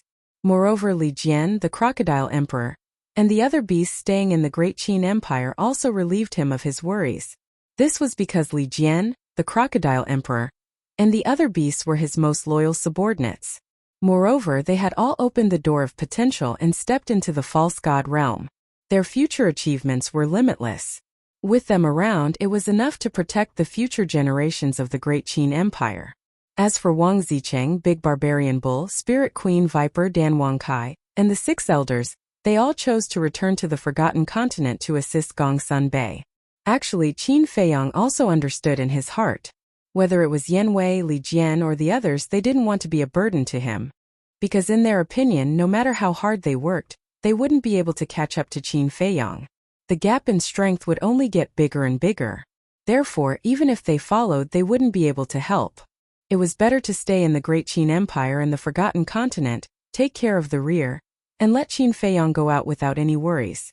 In short, one sentence. They didn't want to be a burden to Qin Feiyong. However, Qin Feiyong had never thought of it that way.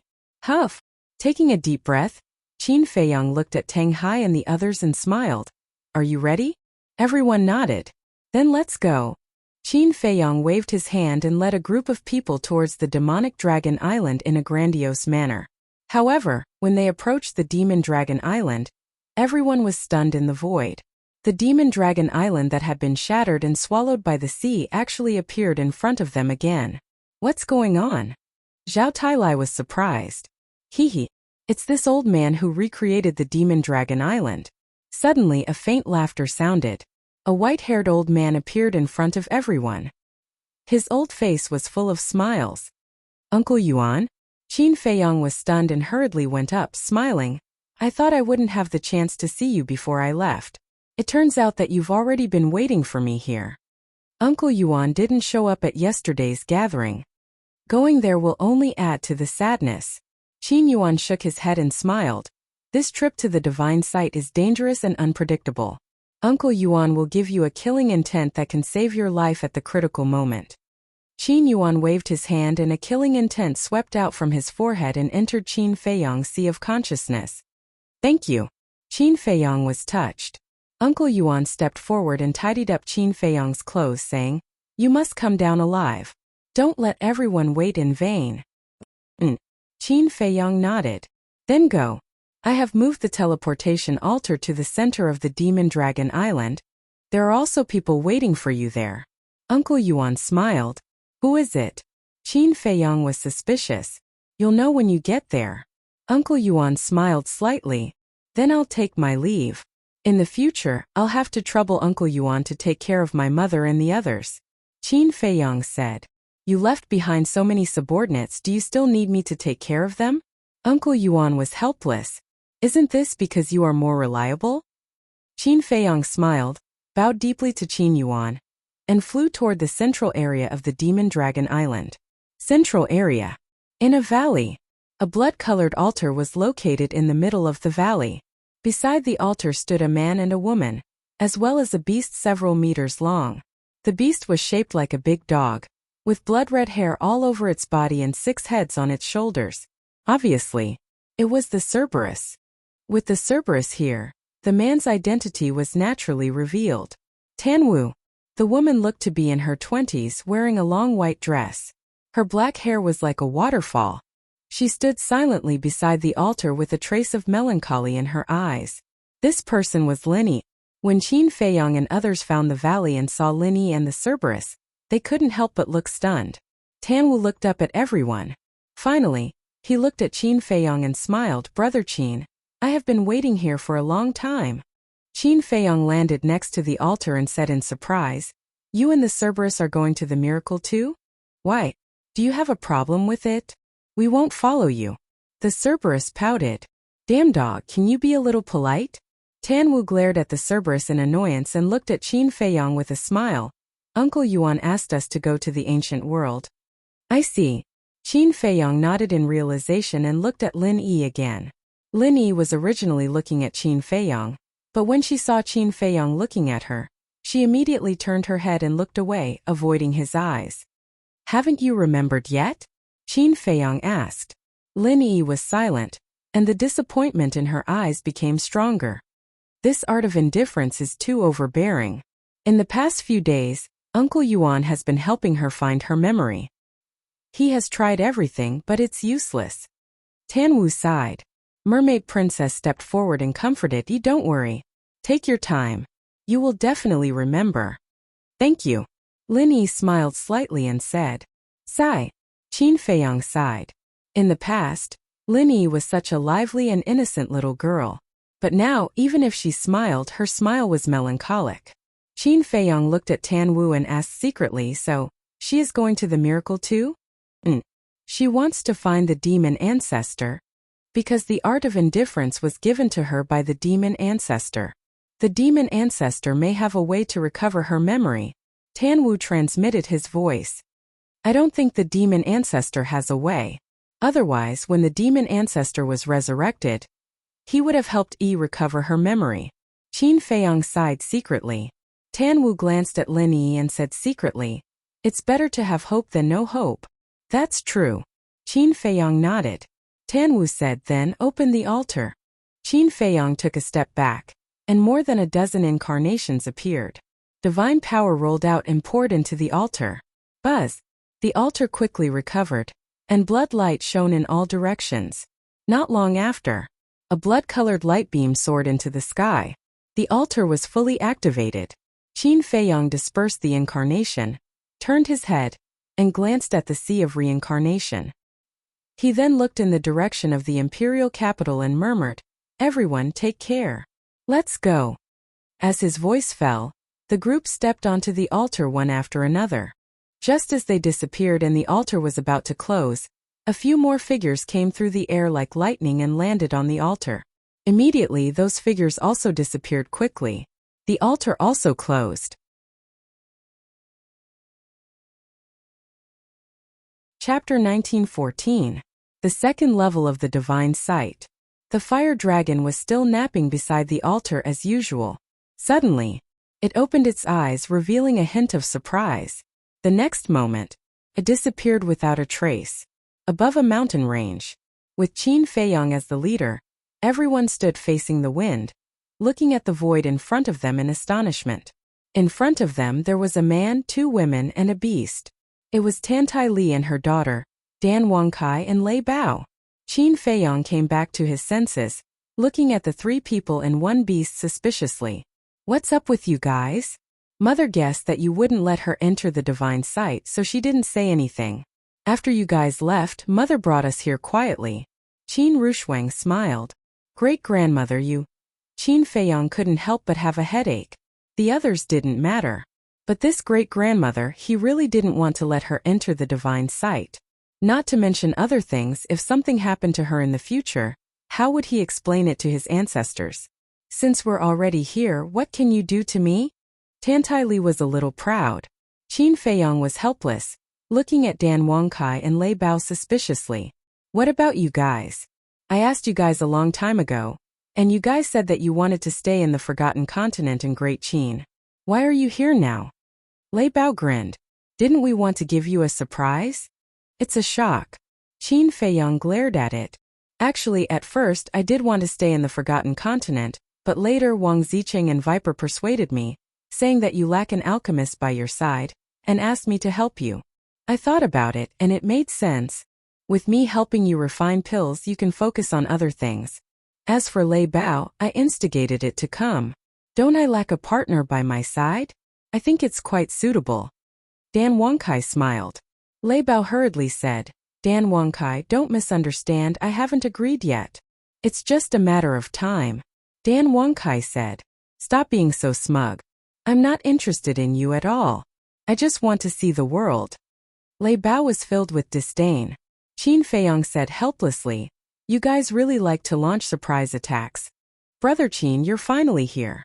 Suddenly, the fire python appeared and warmly welcomed Qin Feiyong. "Brother Hua, it's been half a year since we last met. How have you been?" Qin Feiyong was also full of smiles. The man and beast chatted for a while before Qin Feiyong pointed at Tan Tai Li and Qin Rushuang and said, "Brother Hua, can you do me a favor and send them back to the great Qin Empire?" "How dare you?" Tan Tai Li's face darkened. Qin Rushuang also looked displeased.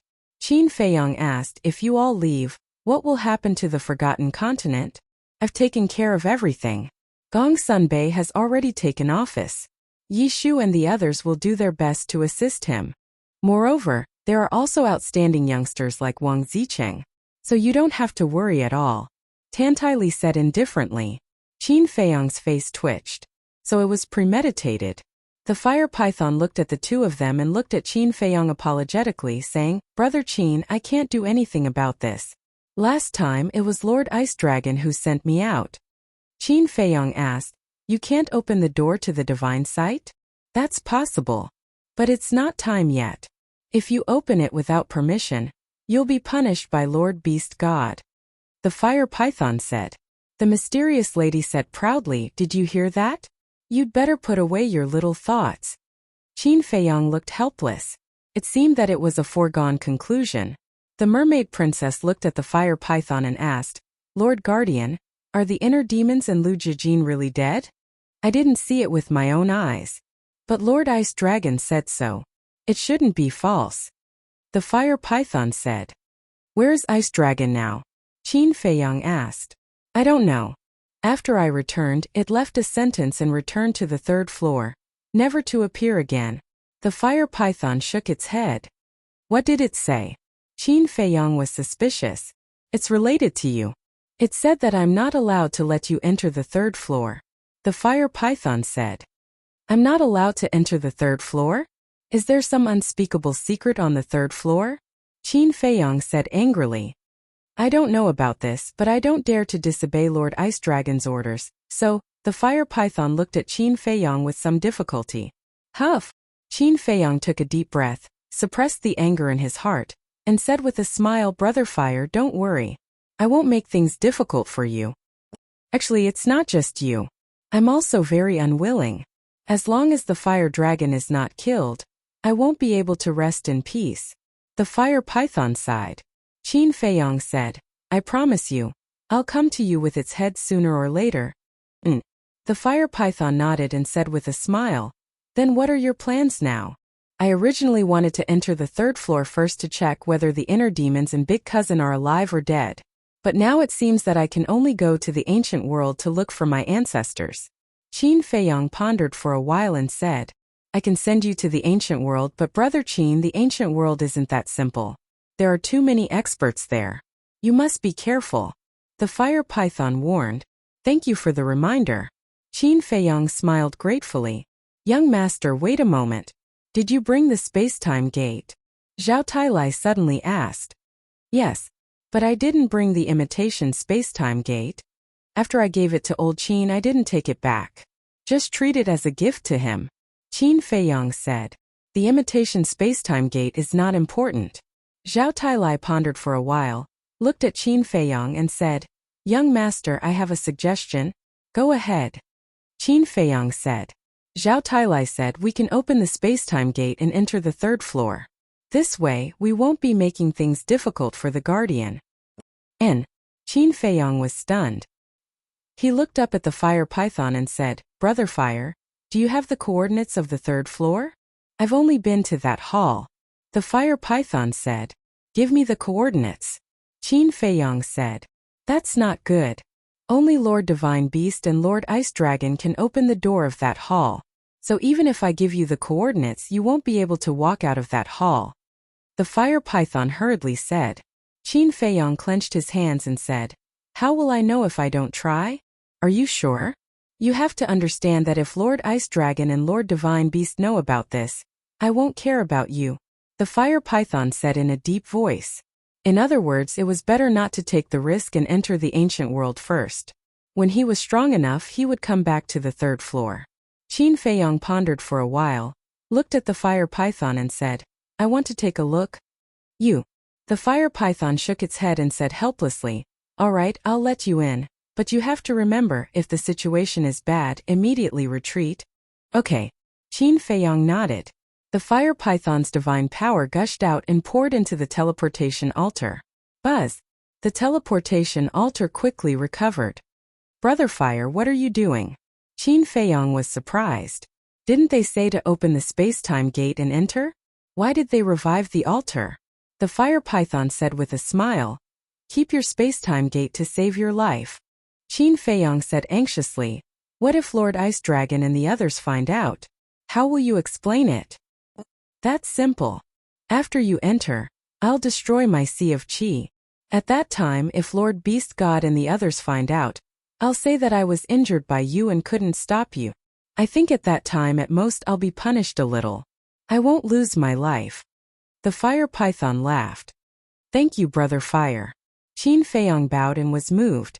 This was because the fire python was risking its life with him. Going quickly. The fire python smiled. Goodbye. Qin Feiyong cupped his hands and said.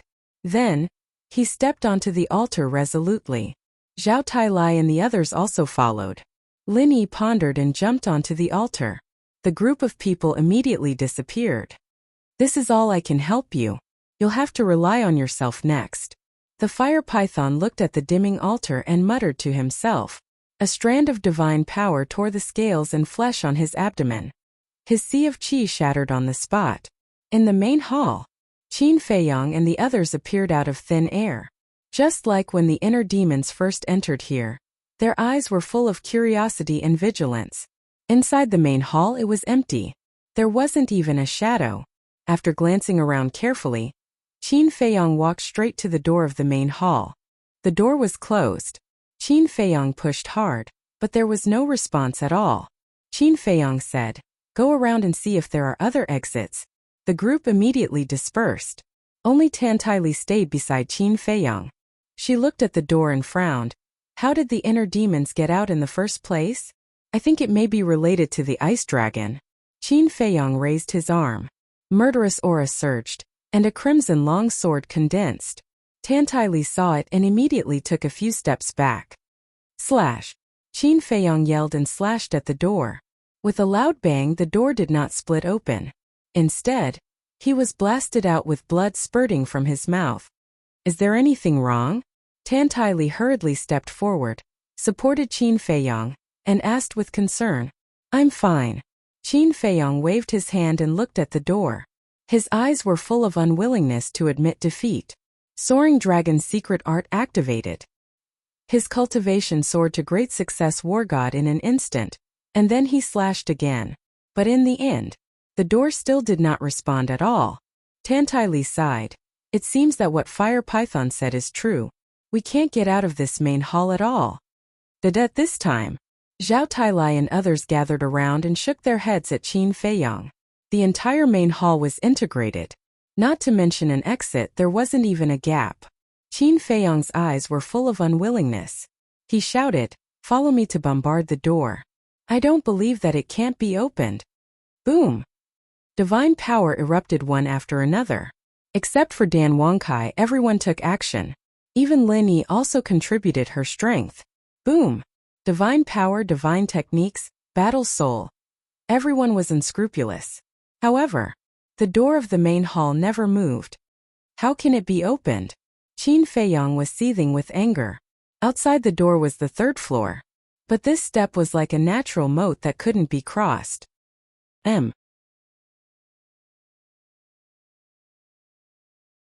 Chapter 1915. In the main hall. For a moment there was dead silence. Everyone looked at the door with a dejected expression. Cui Li suddenly spoke, breaking the silence. Young master, try to sense here and see if you can sense the existence of the inner demons. Qin Feiyong closed his eyes. A moment later, he opened his eyes and shook his head. I can't sense it. Then what do we do now? Zhao Tai-Lai asked. If they knew the coordinates outside, they could open the space-time gate and go out directly.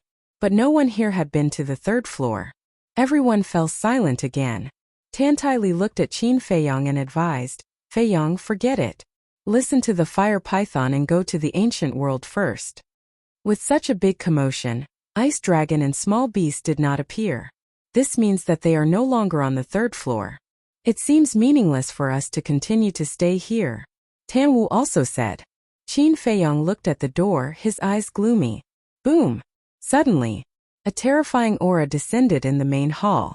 In an instant, Qin Feiyong and the others felt as if they had fallen into a bottomless abyss, their bodies cold. This aura, it's Ice Dragon. Everyone's eyes trembled as they looked up. They immediately saw a 1-meter-long ice dragon floating in the air above the main hall. Ice Dragon glanced at the group of people and sneered. Fire Python's courage is really not small. You actually dare to disobey my orders. Qin Feiyong's heart sank. He hurriedly said, This has nothing to do with Fire Python. I crippled its cultivation and entered the 3rd floor. Is that so? Ice Dragon was stunned and asked. Qin Feiyong shouted, Don't talk nonsense. Return the inner demons and Lu Jijin to me. Where did you find the courage to speak to me in such a tone? Ice Dragon's eyes turned cold. Divine power rolled out and pounced towards Qin Feiyong and the others. Bang bang bang. That moment, the group of people flew out and smashed into the cold ground. Blood flowed all over their bodies and they looked extremely miserable. Bastard, Qin Feiyong roared. Feiyong, calm down. Tantai Li hurriedly grabbed Qin Feiyong. Ice Dragon mocked, That's right. Calm down and be more polite. Otherwise all of you will die here today. What are you trying to do? Qin Feiyong said angrily. What do you want to do? Haha, this is just a game. And you're just a pawn in this game. Ice Dragon said. Game, Qin Feiyong murmured. His hands were tightly clenched together. His fingertips sank into his flesh and blood dripped down through the gaps between his fingers. The inner demons and Lu Jijin weren't very obedient, so I killed them. Not even their bones were left. So, even if I let you enter the 3rd level now, it's meaningless. Ice Dragon said calmly. You will pay the price. Qin Feiyong enunciated every word, his eyes bloodshot. Haha. Ice Dragon laughed and said, You're really overestimating yourself. Fine, just because of your words, I'll keep your little life first. Let's see what price you can make me pay. His expression was full of contempt. After saying that, Ice Dragon waved his claws. Qin Feiyong and the others immediately felt an invisible force shrouding them. Swish. Following closely, they only felt their bodies lighten, and then their eyes fell into darkness. Ancient realm. As usual, the dim sky, the tragic aura, and the broken earth made people involuntarily feel a sense of palpitations in their hearts. An ancient stone door stood in the middle of a dilapidated square, as if it would be blown down by a gust of wind. Swish! Suddenly, a group of people appeared on the square in front of the stone door. It was Qin Feiyong and the others. This is... Tan Wu scanned his surroundings in bewilderment. Zhao Tailai looked around, frowned slightly, and said, This is the ancient realm. What? This is the ancient realm. Tantai Li, Qin Rushuang, Mermaid Princess, Lei Bao Linyi, Hellhound, and Tan Wu all entered the ancient realm for the first time. Therefore, he was curious about everything here. I didn't expect this ice dragon to not kill us. Tang Hai exhaled a long breath. Cui Li said, We escaped a disaster, but I'm really worried about the fire python situation. Zhao Tailai said, Young Master just said that this has nothing to do with the fire python. I think Ice Dragon won't do anything to it. Cui Li pondered for a while, glanced at the stone door next to him and said, Why don't we go out and take a look? It's best not to go out now. Because once Ice Dragon knows that we ran out of the ancient realm to care about the fire python, it will be tantamount to confessing without being pressed. Tang Hai said. That's true. Cui Li nodded. Following closely, several people looked at Qin Feiyong, their expressions full of worry. Because since coming to the ancient realm, Qin Feiyong lowered his head and did not say a word. Phew. A moment later, Qin Feiyong took a deep breath, suppressed the anger and killing intent in his heart, and said, Zhao Tailai, see if Guada is still lurking nearby. The last time they entered the ancient realm, Guada was squatting nearby, maybe this time too. Zhao Tailai nodded, released his divine sense, and searched the surroundings. A moment later, he withdrew his divine sense, looked at Qin Feiyong, and said, I didn't find Guada's trace and no one else. That's good. Qin Feiyong muttered. Although Guazixiong had given him soul stones twice, and had always been amiable, he always felt that things were not so simple. So before officially meeting, it was best to investigate the Gua family's background thoroughly. What are you talking about? What Guada? The mermaid princess looked suspiciously at Qin Feiyang and the others. Zhao Tailai and the others' expressions suddenly became a little unnatural. One must know that in the ancient realm, Qin Feiyang still had a fiancé. Tan Wu looked at everyone at this time, cupped his hands and said with a smile, everyone, since we have already come to the ancient realm, then we will bid farewell here. Immediately after, he looked at Qin Feiyang again and comforted, don't be too sad. After all, the road ahead is still very long. We have to go on strong. Thank you. Take care. Qin Feiyang did not stop him. Since Uncle Yuan let Tan Wu and the Hell Godhound enter the ancient realm, he must want to let the two of them play freely. Tan Wu smiled, jumped up, landed on the Hell Godhound's back, and shouted, damn dog, let's go. Fuck. Am I your mount? Get down. The Hell Godhound yelled angrily. While running wildly, it bumped Tan Wu and quickly disappeared from everyone's sight. Lin Yi glanced at everyone, looked at Mermaid Princess and said, I'm leaving too. You're leaving too? Mermaid Princess was taken aback and hurriedly said, come with us. We can take care of each other. Thank you. Lin Yi smiled, then left without looking back. Mermaid Princess wanted to chase, but Qin Feiyang reached out and stopped her. He shook his head and said, don't force it. Mermaid Princess frowned and said, but she obviously doesn't want to face us now. If we still force her to stay, it will only put everyone in an awkward situation. Let her be. When she recovers her memory in the future, she will come to us. Qin Feiyang said. Sigh. Mermaid Princess sighed. Young master. After Emperor Qin entered the third level, he inexplicably appeared in the ancient realm. Do you think there is some connection between this ancient realm and the third level of miracle? Zhao Tailai said. I don't know.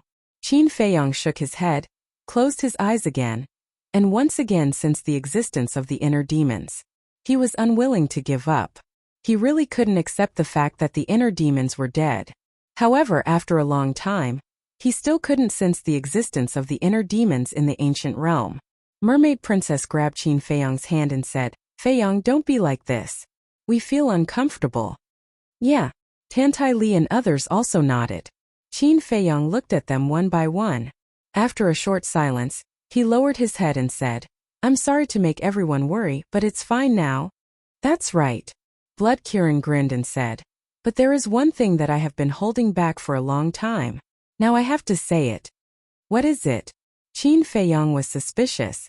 You gave away the picture of 10,000 beasts, dragon vein sword, Kirin armor and wind moon pavilion, which weakened our overall strength by several times. In the future, if we encounter a powerhouse, what should we do? Qin Feiyang's actions made the Blood Kirin very unhappy. Qin Feiyang was stunned. He shook his head and said with a smile, don't we still have the golden pearl and the space-time gate? You gave the golden pearl to the lady. Although the space-time gate can travel through the void, it doesn't have any destructive power. It doesn't help increase our combat strength at all. The Blood Kirin pouted.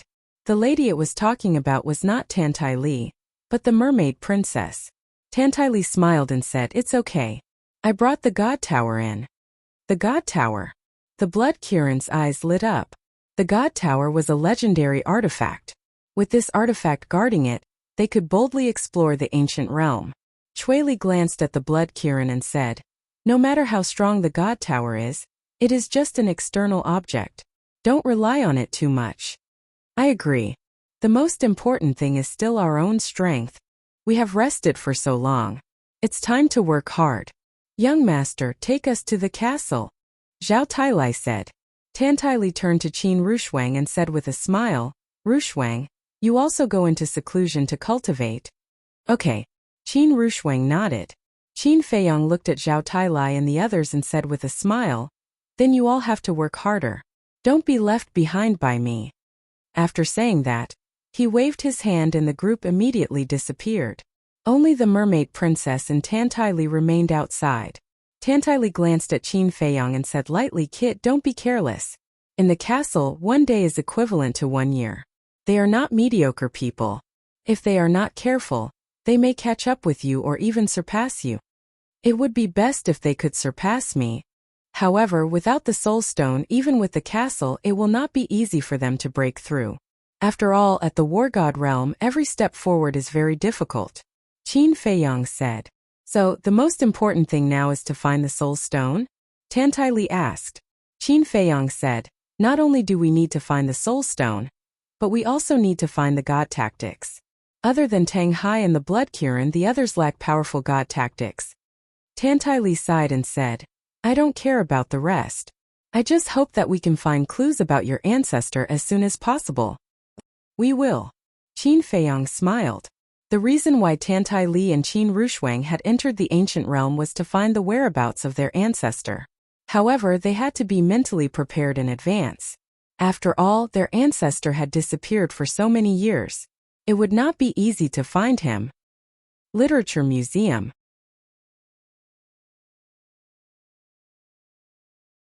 Chapter 1916. I believe that you must still be alive.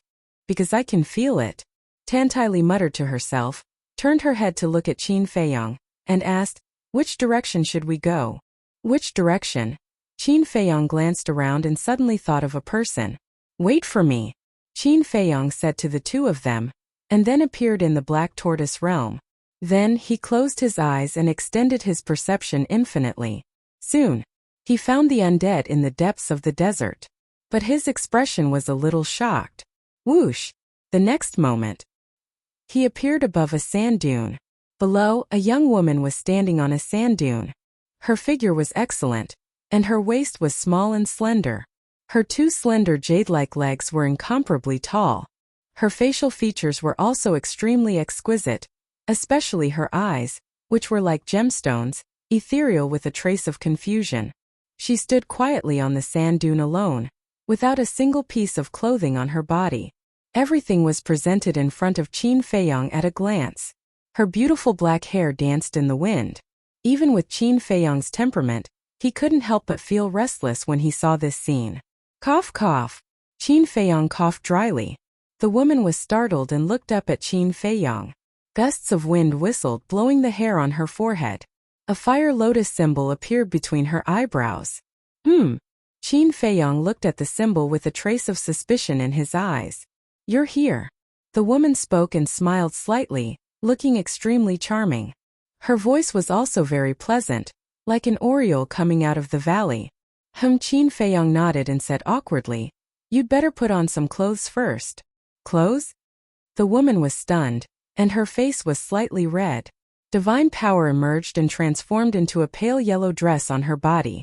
Qin Feiyang looked up and down at the woman. This was a woman who could be on par with the mermaid princess. Her every move, every frown, every smile could affect a man's heart. Qin Feiyang asked, are you really that undead? The woman nodded. Qin Feiyang asked, what about your memories? A trace of disappointment appeared on the woman's face. She sighed and said, after I condensed my physical body, I have been here. I tried to recall the past, but many things are a blur. Qin Feiyang frowned. What's your name? I can't remember either. The woman shook her head. Qin Feiyang couldn't help but feel a little disappointed. He comforted her. Take your time, don't worry. Yes. The woman nodded. Qin Feiyang asked, you don't have to devour undead anymore, do you? The woman replied. There are no more undead here. Ugh. Qin Feiyang was stunned. He shook his head helplessly and said, then let's go out. I have already entered the ancient realm and need your help. My pleasure. The woman nodded with a smile. Qin Feiyang waved his hand, and the two of them suddenly appeared outside. Seeing Qin Feiyang suddenly bring out a strange woman, Tantai Li and the mermaid princess looked a little stunned. After coming back to her senses, Tantai Li teased, boy, I didn't know that you have learned to keep a mistress in a golden house. Qin Feiyang shook his head with a wry smile and said, let me introduce you. This is my great-grandmother, and this is my wife. Hello. The woman bowed politely and smiled. The mermaid princess looked at the woman, then looked at Qin Feiyang and asked, what about her? She is an undead. Qin Feiyang said. What? An undead? Tantai Li and the mermaid princess looked at each other. Tantai Li said in surprise, Are you talking about the undead you brought out of the ancient realm? Qin Feiyang nodded. How is this possible? An undead can condense a physical body? Tantai found it hard to accept that it was a living woman. Qin Feiyang said, she devoured all the undead in the desert, so she slowly condensed a physical body. The woman said, I will continue in the future because I can't cultivate now. I can only devour undead to become stronger. Qin Feiyang said with a smile, this ancient realm doesn't lack undead. The mermaid princess asked, then should we call you? The woman thought for a moment, then touched the fire lotus between her eyebrows and said, you can call me Fire Lotus. Fire Lotus? Qin Feiyang and the others looked at each other. Although my memory is very vague, I can vaguely feel that this Fire Lotus mark is very important to me. It is even possible that this Fire Lotus mark represents my identity. After the woman finished speaking, her divine power surged again and condensed into a mask, covering her face and the Fire Lotus mark. What are you doing? Qin Feiyang was suspicious. The woman said with a smile, before I figure out my identity, it is best not to let others see this mark to avoid being used by others. Qin Feiyang suddenly smiled and said, you've considered everything quite thoroughly. Although I can't remember the past, I still have a sense of crisis. Let's not talk about this first. What do you need me to do? The woman said. Qin Feiyang said, you should know where the Gua clan is, right? The Gua clan? The woman thought for a moment and asked, are you talking about the two people called Guaji and Guada? Qin Feiyang nodded. Seeing this, the woman's eyes flashed with killing intent. Qin Feiyang said with a smile, it seems that you don't have a good impression of the Gua clan. Of course. Back in the ancient realm, Guaji repeatedly came to find trouble with me. Last time he even brought Guada. If you hadn't saved me, my soul would have been scattered. The woman's eyes were filled with bone-chilling coldness. Qin Feiyang asked, then do you know where the Gua clan is? I do. Once, Guaji brought a few burly men over. I killed those burly men and Guaji escaped. After that, I followed him and went to his clan. The woman said. Qin Feiyang said with a smile, it's good that you know. Bring me there. Are you sure? The Gua clan has more than 30 war gods. You know Gua Zixiong's cultivation. He is a great success war god. Gua Zixiong's father is even stronger than Gua Zixiong. He is a perfect war god. The woman said. Perfect war god. Qin Feiyang's eyes trembled. Tantai and the mermaid princess were also extremely shocked. Just the Gua family alone had more than 30 war gods and even a perfected war god in charge? Heavens! What kind of world is this ancient realm? How many powerful warriors are there? Qin Feiyang calmed himself down and said, how much do you know? Like the Gua clan? I've only been there once and was almost discovered by Gua Zixiong, so I didn't stay for long. I only know a little about their strength. The woman said. Qin Feiyang said, looks like I have to go there. Since you insist, I'll lead the way for you. After saying that, the woman headed west. Great-grandmother, follow me. Qin Feiyang called out to Tantai.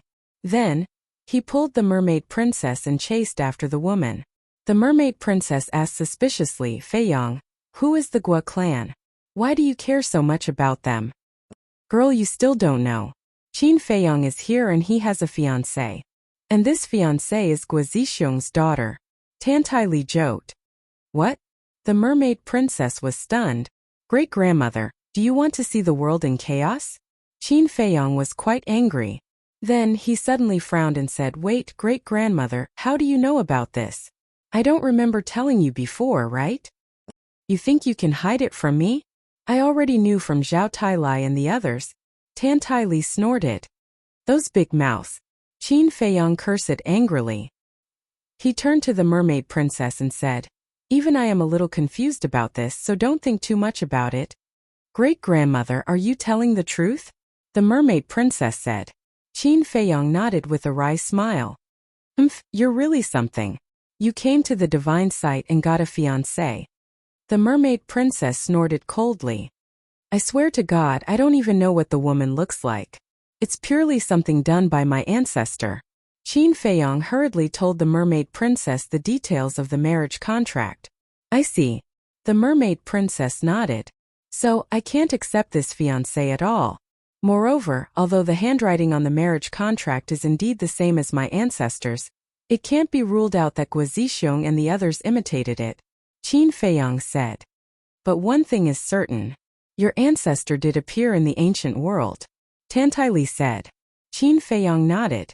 On the way, Qin Feiyang and the female fire lotus didn't stay idle. They carefully searched the surrounding land with their divine sense.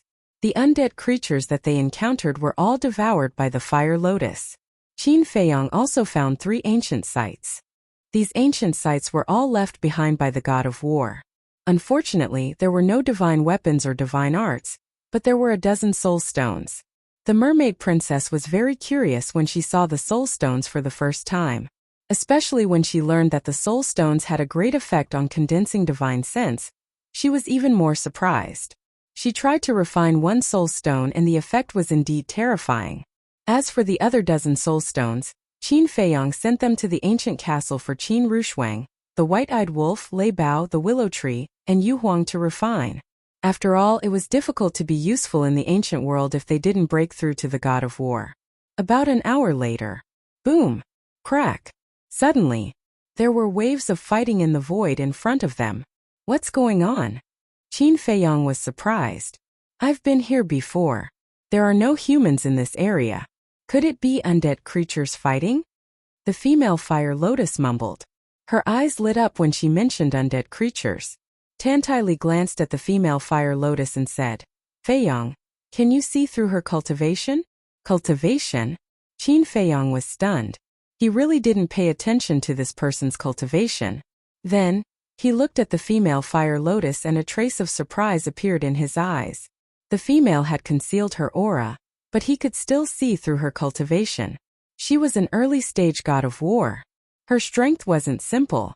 After a few dozen breaths of time, Qin Feiyang's group stopped at the peak of a barren mountain and raised their heads to look ahead.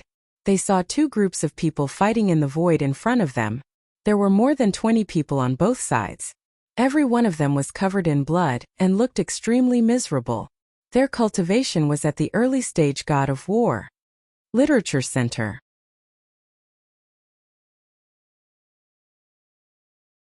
Chapter 1917. So many gods of war? The mermaid princess stared with her mouth agape. 1, 2, 3. Tantai Li counted silently. In the end, a look of shock appeared on her face. Both sides have 23 people. In other words, there are a total of 46 gods of war here. Tantai Li said in a deep voice. 46 gods of war. When Qin Feiyang heard the number, his heart could not calm down. Thinking back to the battle with the demon ancestor in the Sea of Reincarnation, it was already shocking enough. But at that time, including the Blood Kirin, there were only 6 gods of war by his side.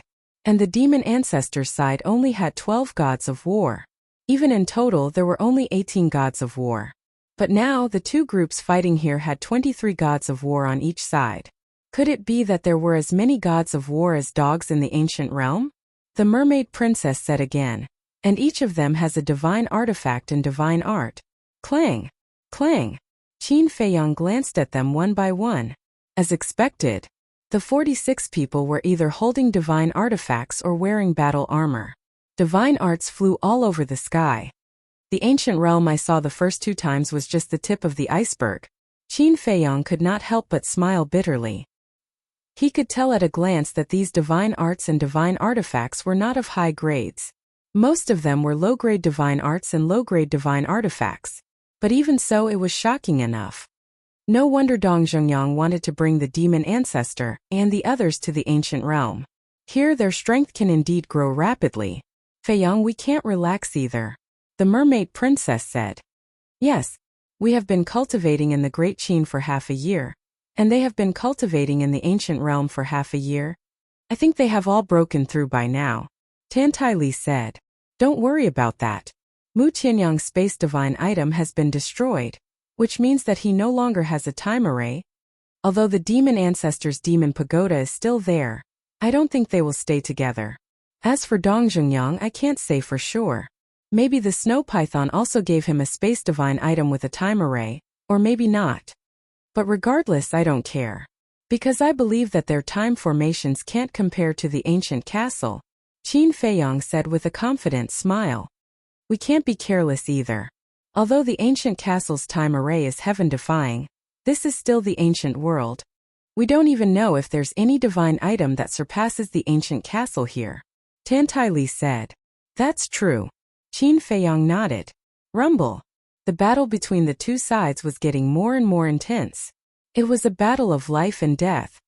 Why are they fighting? There has to be a reason, right? The mermaid princess was suspicious. Gao Tai, you've gone too far. Suddenly, a furious roar came from afar. This voice, Qin Feiyong was taken aback. What's wrong? The mermaid princess and Tantai Li looked at him suspiciously. This is Guoda's voice. Follow me. Qin Feiyong's eyes flashed. He activated the concealment technique and took Tantai Li, the mermaid princess, and the fire lotus to the sky and flew in the direction of the voice. About 10 breaths passed. Another battlefield came into sight. On the battlefield, the two old men were bathed in blood as they fought. They fought until the sky turned dark. One of the old men was wearing a linen robe with white hair. It was Guoda. The other was a red-haired old man who was also wearing a linen robe. His whole body was covered in flames like a fire god. The aura he emitted was not weaker than Guoda. I was wondering why they weren't guarding the entrance of the ancient world. It turned out that a war had broken out. Qin Feiyong murmured. Even further away there was another battlefield. The fluctuations and aura of the battle were more terrifying than here. Qin Feiyong took the three of them and flew over brazenly. Although they were brazen, they activated the concealment technique. Neither Guoda nor the red-haired old man noticed them. When they flew to the battlefield, Qin Feiyong could not help but frown. In the battlefield, there were two middle-aged men who were also engaged in a bloody battle. One of them was burly with a height of 2 meters. He was like a small giant. His upper body was bare, and he only wore a pair of large underpants. His whole body emitted a valiant aura. The other man was wearing a black linen robe. His body was slightly thin and his eyes were deep. His facial features were sharp and there were strands of white hair at his temples. His expression was rather cold. The cultivation of the two men was stronger than Guoda and the red-haired old man. They were war gods in the greater success stage. Moreover, they each had a divine artifact in their hands. The burly man had a battle axe in his hand. It was about the size of a wash basin. It was completely black as if it was made of black iron. The middle-aged man in black had a divine artifact in his hand. It was a pure gold battle sword that was 5 fingers wide. Both of them emitted a sharp aura that could tear the sky and earth apart. What's wrong? Mermaid Princess saw Qin Feiyong frowning and was somewhat puzzled. Qin Feiyong sent a sound transmission. That black-clothed middle-aged man is Guozixiong. Tantai Li was startled. She looked at Guozixiong and secretly teased. So he is your future father-in-law. Great-grandmother, what nonsense are you talking about? Qin Feiyong was helpless. Haha, Tantai Li laughed secretly. Qin Feiyong shook his head, looked at Guozixiong and the burly man and frowned. Such a large-scale battle, what exactly are they doing? Aren't you going to help them? After all, they gave you a lot of soul stones the previous 2 times. Mermaid Princess secretly said. I can already feel the threat. You must be hiding some trump card. The burly man said. Threat? Guozixiong was stunned. What was this and what? He didn't understand at all. But at this moment, a young man in white suddenly appeared behind the burly man. It was Qin Feiyong.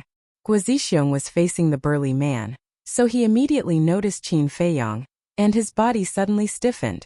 Just as Qin Feiyong appeared, the burly man also sensed Qin Feiyong's aura, and his face immediately changed.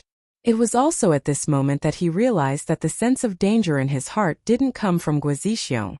Who is it?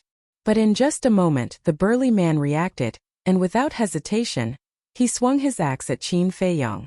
The sharp edge covered the sky, shattering the sky. So fast? Qin Feiyong was surprised, but he didn't dodge at all. He directly raised his arm and reached for the giant axe with his bare hands. Seeing this, Guozixiong's face changed drastically, and he hurriedly shouted, "Get out of the way!" Fighting against a divine artifact with bare hands? It was simply crazy. However, Qin Feiyong turned a deaf ear. Clang! In an instant, the big hand and the giant axe met, and there was a loud ear-piercing sound. Immediately after, an incredible scene appeared in front of Guo Zixiong's eyes. He saw that Qin Feiyong actually grabbed the giant axe with his bare hands, and he was even holding the blade of the giant axe. Moreover, there was no blood flowing out of his hand. In other words, the giant axe didn't even scratch his skin. How is it possible to fight against a middle-grade divine artifact with bare hands? Guo Zixiong's eyes widened in anger. This kind of thing was too ridiculous. The burly man turned around and his face suddenly changed, his face full of disbelief. In fact, this was nothing to Qin Feiyong. Back when he helped the inner demons to go through the tribulation, his physical body had been greatly strengthened after being tempered by the tribulation. Although later on, when he opened the door of rebirth and his divine body disintegrated, when the child used the heart of origin to help him reconstruct his physical body, he didn't make any changes. In other words, his physical body was still at the same level as before. A mere middle-grade divine artifact, let alone blocking it. He could even crush it with his bare hands. Can't be. It must be a smokescreen. It's impossible for a mere body of flesh and blood to block a divine artifact. The burly man murmured and wanted to withdraw the axe, but he found that Qin Feiyong's strength was beyond his imagination. No matter how hard he tried, he couldn't shake off Qin Feiyong's hand that was holding the giant axe.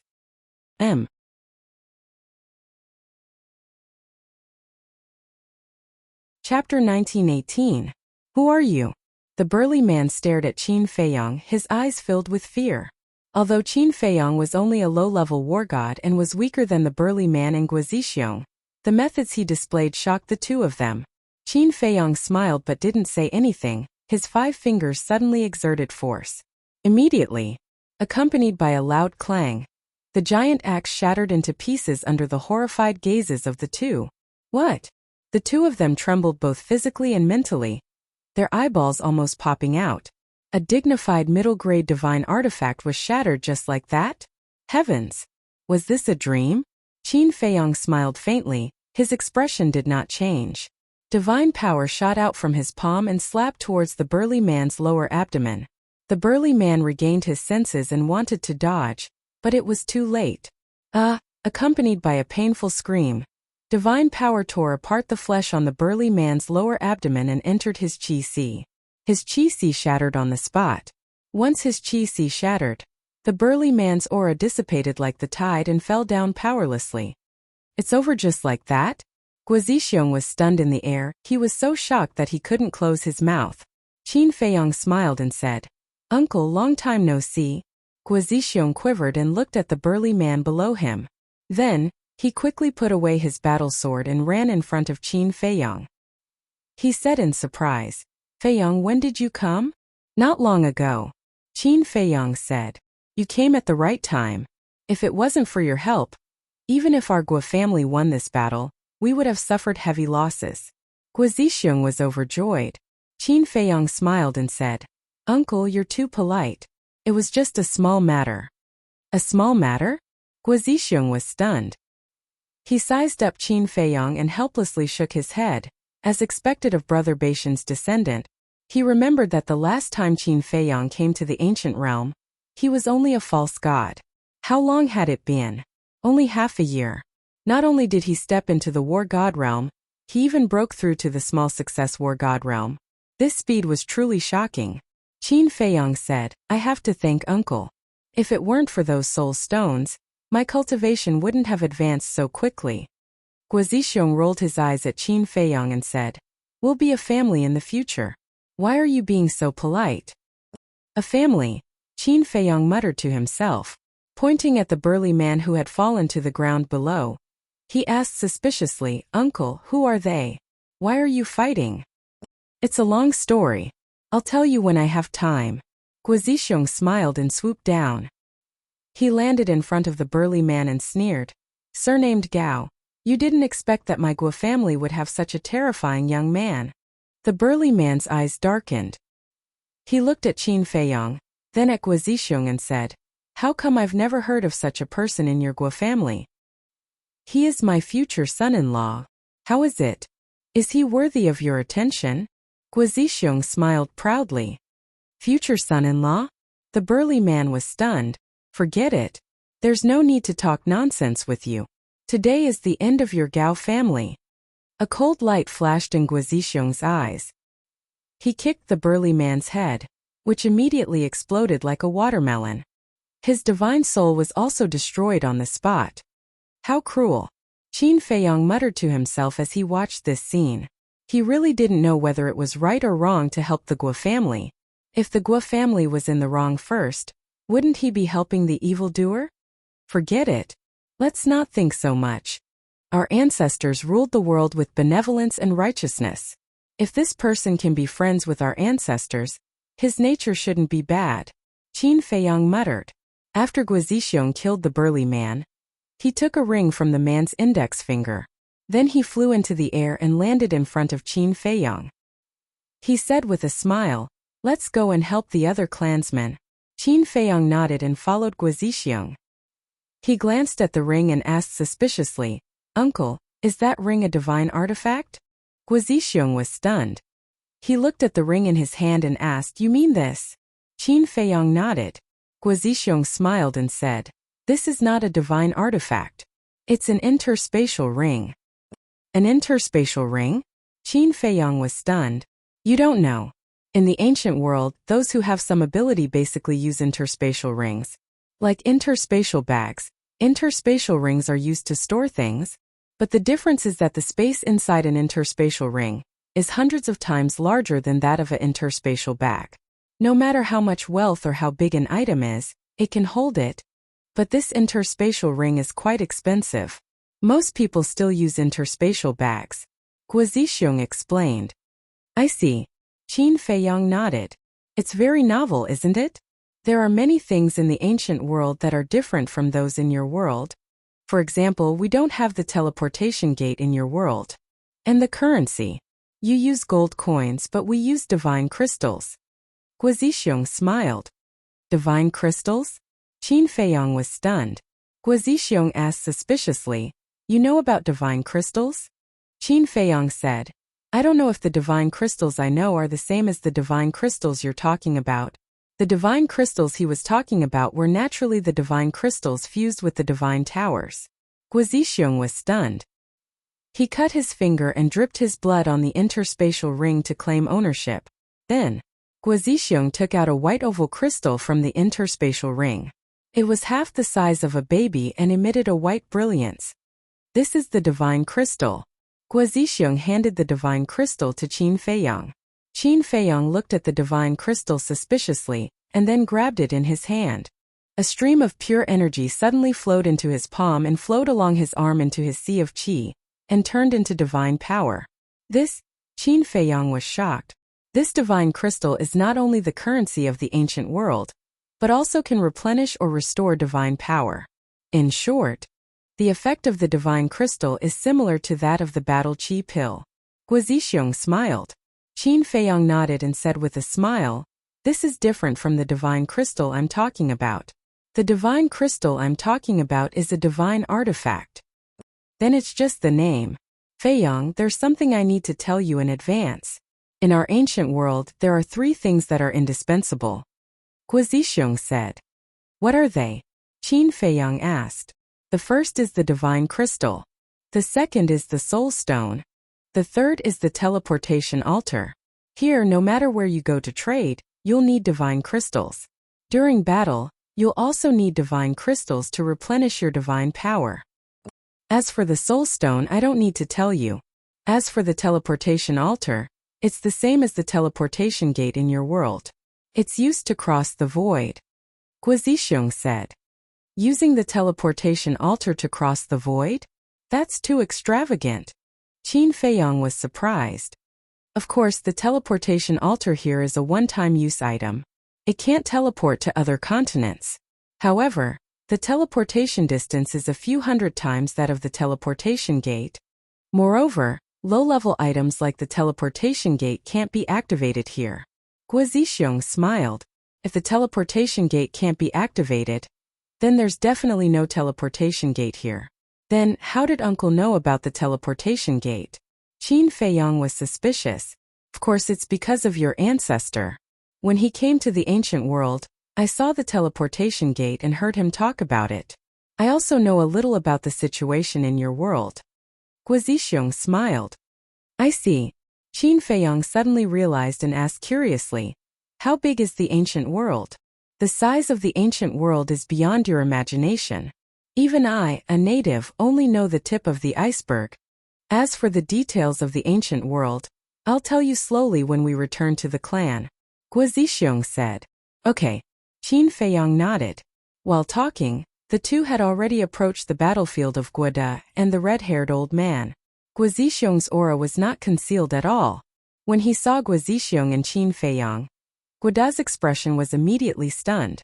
At the same time, the red-haired old man's expression suddenly changed.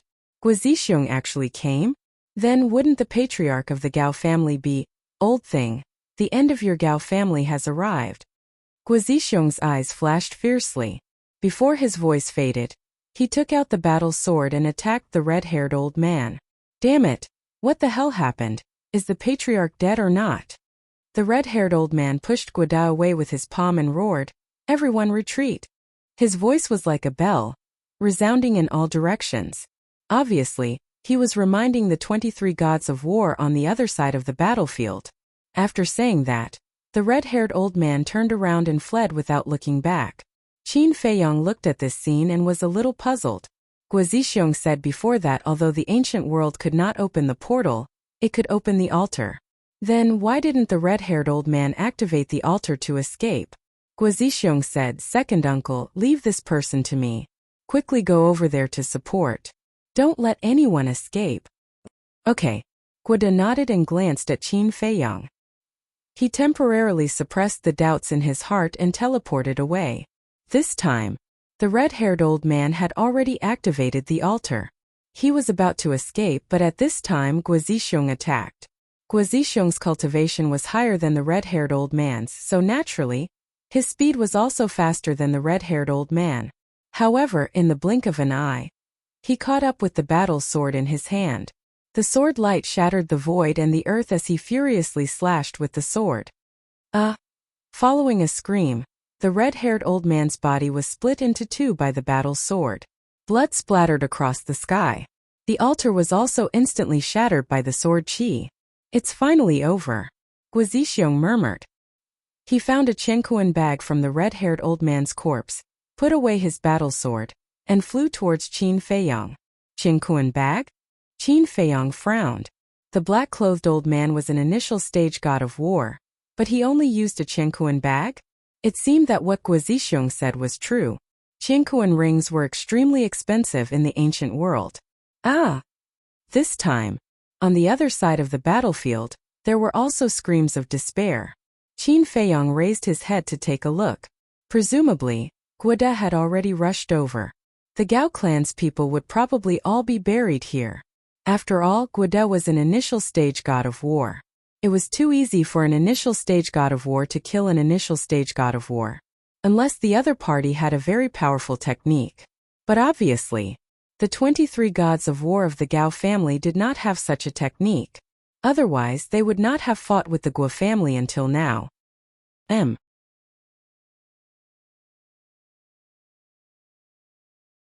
Chapter 1919. The battle gradually stopped. Guoda led the 23 war gods of the Guo clan and flew over in a grandiose manner. Although they were all seriously injured, their faces were filled with smiles of victory.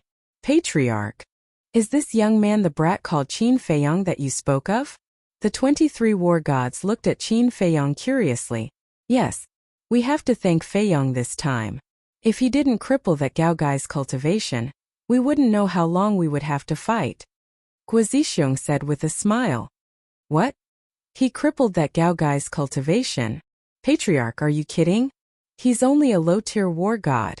How could he have such strength? Everyone was shocked. Guoda's face was also filled with disbelief. Not only that, he also crushed that giant axe with his bare hands. In short, Feiyang's strength is not something you can compare to, Guo Zixiong said. Seeing that Guo Zixiong didn't seem to be joking, Guoda and the others were shocked. crushing a mid-tier divine artifact with his bare hands and crippling the cultivation of the patriarch of the Gao family. Feiyang, let me introduce you. Guada, my second uncle. You've met him before. These people are the direct descendants of the Guo family. They can be considered your elders. Guo Zixiong looked at Qin Feiyang and said with a smile, "Hello everyone." Qin Feiyang cupped his hands and smiled. "Hello little brother. They say that heroes come from the young. It's true. Our Sweki is also lucky to have found such a good husband." Everyone was talking at the same time, and they all had sincere smiles on their faces. It seems that the Guo family isn't a bunch of villains. Qin Feiyang muttered to himself. At first, he hesitated because he was worried that the Guo family was a big traitor.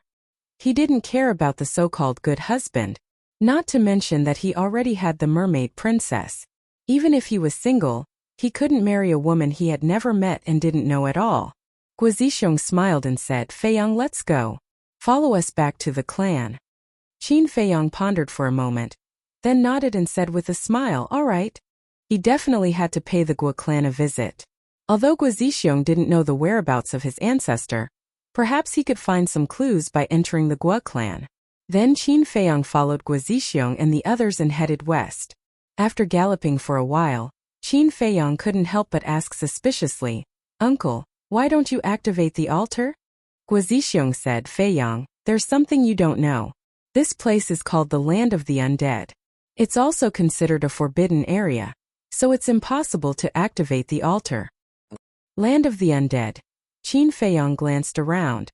This place was full of lonely souls and wild ghosts. It was not an exaggeration to call it the Land of the Undead.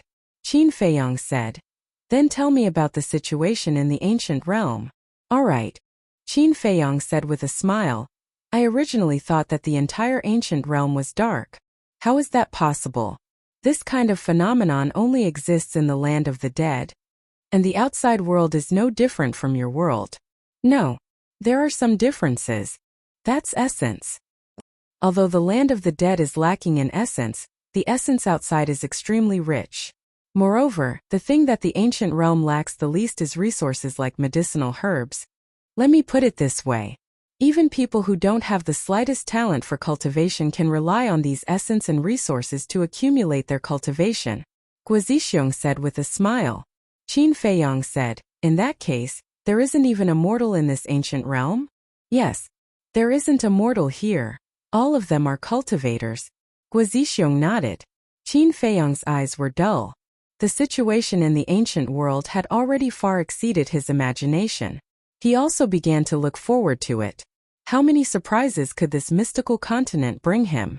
While they were talking, the group had already crossed the mountain ridge. The scene in front of him deeply shocked Qin Feiyang.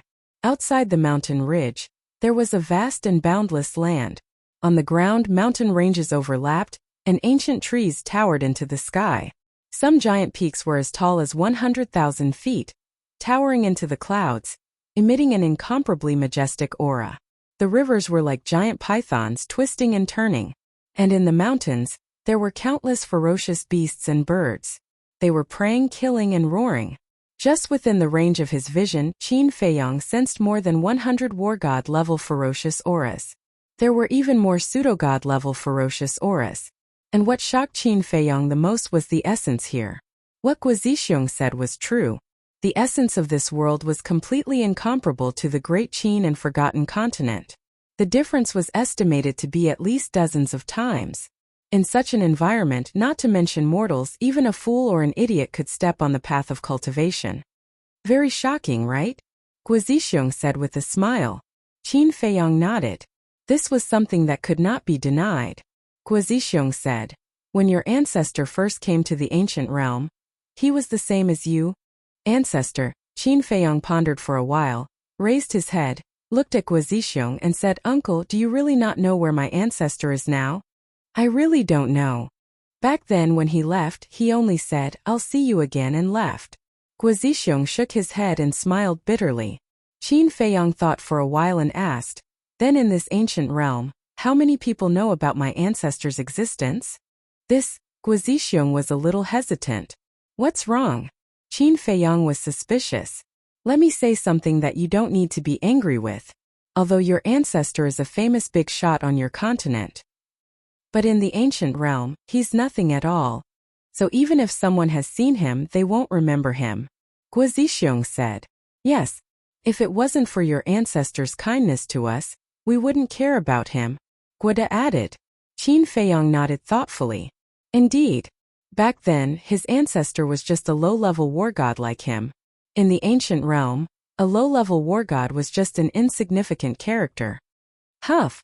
Qin Feiyong took a deep breath, looked up at the vast land in front of him, and said with a smile, the journey has officially begun. Don't let me down. Guo Zixiong and the others looked at each other. That confident smile, that expectant look, it was exactly the same as Qin Batian back then. Uncle, let's go. Qin Feiyong took a step forward. Wait. Guo Zixiong hurriedly pulled him back. What's wrong? Qin Feiyong turned his head and looked at him suspiciously. Guo Zixiong hurriedly said, there are more than a dozen monarch god-level beasts in this mountain range. We can't go in. Monarch god-level beasts? Qin Feiyong was stunned. Guo Zixiong said, yes, we can't afford to provoke these terrifying existences. Let's just open the altar and go back. As he spoke, he took out a palm-sized altar. As divine power flowed in, the altar expanded and quickly recovered. Qin Feiyong looked at the altar and said, is this altar really a one-time use item? Because the altar that Guo Zixiong took out was exactly the same as the altars in the Great Qin and Forgotten Continent. It's real. Guo Zixiong nodded and stepped onto the altar. Guo De and the others also jumped up, but Qin Feiyong didn't. He looked away from the altar and scanned the mountains in front of him.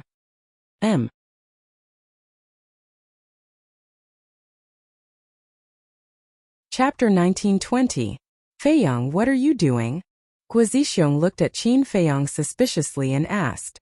Qin Feiyong smiled and said, Uncle, you guys go back first, I'll go take a walk in the mountains. Are you crazy? Guo Zixiong was furious. Guo De and the others also tried their best to get along. This mountain was too dangerous, don't do anything stupid. Chirp. Suddenly, in the distant mountains, there was a deafening cry, followed by a ferocious bird soaring into the sky. It was a black eagle. It spread its wings and a strong wind blew. Its body was dozens of meters long, and it emitted a ferocious aura. It was at the level of an initial success war god. However, its expression was extremely flustered, as if it was running for its life. Boom! Crack! Then, accompanied by a series of earth-shaking explosions, another colossus shattered the earth and mountains, rushed into the sky, and bit down on the black eagle. It was the head of a giant python. Its entire body was blood-red like a mountain. Its fangs were dense, and its huge pupils were also suffused with a cold light. Not good. Guo Zixiong and the others suddenly changed their expressions and were filled with fear. Qin Feiyong was also dumbfounded. That black eagle was an initial success war god, but it was bitten by the giant python and couldn't move at all. Just how strong was the giant python? Next, an even more terrifying scene appeared. That giant python actually swallowed the black eagle alive. Seeing this scene, Qin Feiyong swallowed his saliva and cold sweat flowed down. Not only was the black eagle an initial success war god, its body was also dozens of meters long, but it actually swallowed it whole. How big was that giant python? Qin Feiyong looked down along the head of the giant python. However, other than the head, the body of the giant python was blocked by a few giant peaks in front of it, so he couldn't see the whole picture. However, it was obvious that it was definitely a terrifying existence. Guo Zixiong urged. Feiyong, hurry up. It is one of the overlords of this mountain range. If it discovers us, none of us will be able to escape. One of the overlords? You mean it has the cultivation of a monarch god? Qin Feiyong said. Yes. Over 2,000 years ago, it stepped into the realm of an initial divine lord. Such an existence is definitely not someone you and I can provoke. Guo Zixiong said anxiously. An initial divine lord. Qin Feiyong looked up at the giant head, his eyes flickering. Suddenly, the python looked over and saw Qin Feiyong, Guo Zixiong, and the others. Damn it, hurry. Guo Zixiong's body trembled as he hastily shouted. But Qin Feiyong turned a deaf ear. Roar! The giant python roared fiercely, and waves of terrifying power surged over like a tide. Qin Feiyong trembled both physically and mentally. Facing this ferocious might, he felt as if he was facing the might of the heavens. A sense of insignificance arose spontaneously. Guoda urged, "Patriarch, don't worry about him. Let's go." Guo Zixiong stomped his foot angrily and shouted, "My Guo family's base is just outside this mountain range. When you go out, you can ask around and find out. Be careful." After saying that, the group of phantoms quickly dissipated. At the same time, Qin Feiyong also withdrew his aura and rushed into the forest below like lightning. "Human, you're quite bold. You didn't run away." The giant python looked at the place where Qin Feiyong disappeared. Its huge body rose into the air, and its ferocious aura enveloped all directions. Qin Feiyong stood in the forest and looked up at the giant python with a shocked expression. It was a crimson python. Its body was tens of thousands of feet long. Its entire body was covered with blood-red scales. From afar, it looked like a majestic mountain range roaring toward them. "It's so big. No wonder it could swallow that black eagle." "No. That black eagle is probably not enough to fill the gaps between its teeth," Qin Feiyong murmured. He decisively activated the movement formula and flew into the sky like lightning. The crimson python did not give up. Its divine sense covered tens of thousands of miles as it chased after Qin Feiyong. Roar! Chirp! Boom! The arrival of the crimson python also caused the area to become extremely chaotic. Countless ferocious beasts and birds fled in fear. Some beasts rose into the sky, but before they could escape, they were swallowed by the crimson python. It was a ruthless predator. None of the prey that it had locked onto could escape. Qin Feiyong looked back at the crimson python as he ran. He was not afraid at all. Instead, he had an impulse to try. An early-stage divine lord. He wondered if he could compete with the crimson python with the 6-word formula. How can this human be so fast? High in the sky, the crimson python's eyes were filled with surprise.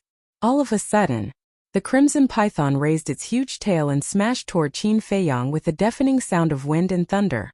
Boom! A few giant peaks were directly shattered. Qin Feiyong's eyes darkened. With a wave of his hand, a blood-red bolt of lightning streaked across the sky and hit the giant tail. Clang! Sparks flew and a snake's scale was immediately shattered. Then, the blood-red bolt of lightning penetrated into the snake's flesh and penetrated through the other side of the giant tail. A fist-sized bloody hole suddenly appeared. The crimson python lowered its head and looked at the bloody hole in its tail. Its eyes were filled with astonishment. Qin Feiyong was also a little stunned. In fact, he was just trying it out. He did not want to cause any harm to the crimson python. But he did not expect the blood-red bolt of lightning to be so powerful that it could easily tear apart the crimson python's defense. The formula was divided into low, middle, high, perfect, peak and legendary levels. The 6-word formula was above the legendary level. But Qin Feiyong could not tell what level the 6-word formula belonged to. But he had figured out one thing. The 6-word formula could ignore the barrier of the realm. Normally speaking, for example, the War Emperor would not be able to break through the barrier of the realm when facing the false god or war god, no matter how strong the formula was. The so-called barrier was the barrier between the two realms. Similarly, it was the same for the war god and the divine lord. If in the past the war god was the ruler of this world and everyone below the war emperor was an ant, then now, in front of the divine lord, the war god was an ant. In short, if any divine lord wanted to kill a war god, even a perfect war god, it would only take a flick of his finger. Unless he had an extremely heaven-defying formula or a divine artifact in his hands. And now, the fact that the blood-red bolt of lightning could injure the crimson python was enough to show that the 6-word formula could ignore the gap between realms. The crimson python came back to its senses, lowered its head and looked at Qin Feiyong, and asked curiously, "Human brat, what was that thing you used just now?" Qin Feiyong was stunned. What was going on with this crimson python? Shouldn't it be angry after hurting it? Why was it communicating with him in a pleasant manner? Wait! Suddenly, Qin Feiyong noticed that the bloody hole on the crimson python's tail had already healed, and there wasn't even a single scar left. So that's how it is. Realizing this, Qin Feiyang couldn't help but laugh bitterly. It seemed to be very serious, but to the Crimson Python this kind of injury was nothing at all. At most it was just a mosquito bite, so naturally it wouldn't make the Crimson Python angry. Seeing that Qin Feiyang didn't speak for a long time, the Crimson Python began to lose its patience and said angrily, "Human brat, I'm asking you a question." Qin Feiyang came back to his senses and said indifferently, "How could I tell you such a thing? You're quite smart, knowing that you'll get into trouble because of your wealth. But don't be nervous, tell me and I'll let you go. I'll even give you a few hundred soul stones." The Crimson Python's eyes flickered as it grinned. Qin Feiyang was stunned. He looked at the Crimson Python suspiciously and asked, "Do you have so many soul stones?" Seeing that Qin Feiyang had taken the bait, the Crimson Python nodded and said, "Of course, not to mention soul stones, I even have soul vein." Soul vein? Qin Feiyang was stunned. Soul stones come from soul vein. Soul vein can automatically absorb the essence of heaven and earth and continuously produce soul stones. The voice of the female fire lotus sounded in Qin Feiyang's mind. So that's how it is. Qin Feiyang suddenly understood and said secretly, "Then how many soul stones can this soul vein produce in a day?" "You shouldn't ask that. You should ask how many can it produce in a year." As far as I know, soul vein is divided into 3, 6, and 9. Level 1 soul vein is the lowest, and it can produce 10 soul stones a year. The female fire lotus said. Qin Feiyang was stunned. Only 10 soul stones were produced in a year. That was way too low. Could it be that Guizixiong and Guida both had pained expressions when they gave him soul stones back then? That's why soul stones are very rare in the ancient world. If a soul vein appears, even if it's only a level 1, it will cause all forces to fight for it. The female fire lotus said. "Kid, what's with that expression? Don't you even know what a soul vein is?" The Crimson Python looked at Qin Feiyang suspiciously. "You can't let it know that you're from another world, or there'll be big trouble. And I've been here before. There's no soul vein at all. It's just fooling you." The female fire lotus said. "This cunning beast." Qin Feiyang cursed and looked up at the Crimson Python saying, "Who said I don't know about soul vein? Since you said you have a soul vein, then tell me what's the level of your soul vein." "I'm a monarch god. How can my soul vein be low level? Let me tell you, the soul vein I have is a level 5 soul vein." The Crimson Python said proudly. "Level 5? The corner of Qin Feiyang's mouth twitched. This beast doesn't even know how to brag. Since that's the case, then I'll brag with this guy. Qin Feiyang smiled secretly and took the initiative to fly into the sky. He showed an excited and eager expression and asked, "Lord, is this true? Don't lie to me." "Of course it's true. As long as you tell me, I'll keep my promise and give you soul stones immediately," the Crimson Python said solemnly. Qin Feiyang's eyes flashed with a trace of light and said, "Fire Lotus, do you think it has soul stones? Although it doesn't have a soul vein as a monarch god divine beast, it definitely has soul stones. And I guess it's more soul stones than the Gua family gave you," the female Fire Lotus said. Hearing this, Qin Feiyang's heart suddenly became lively.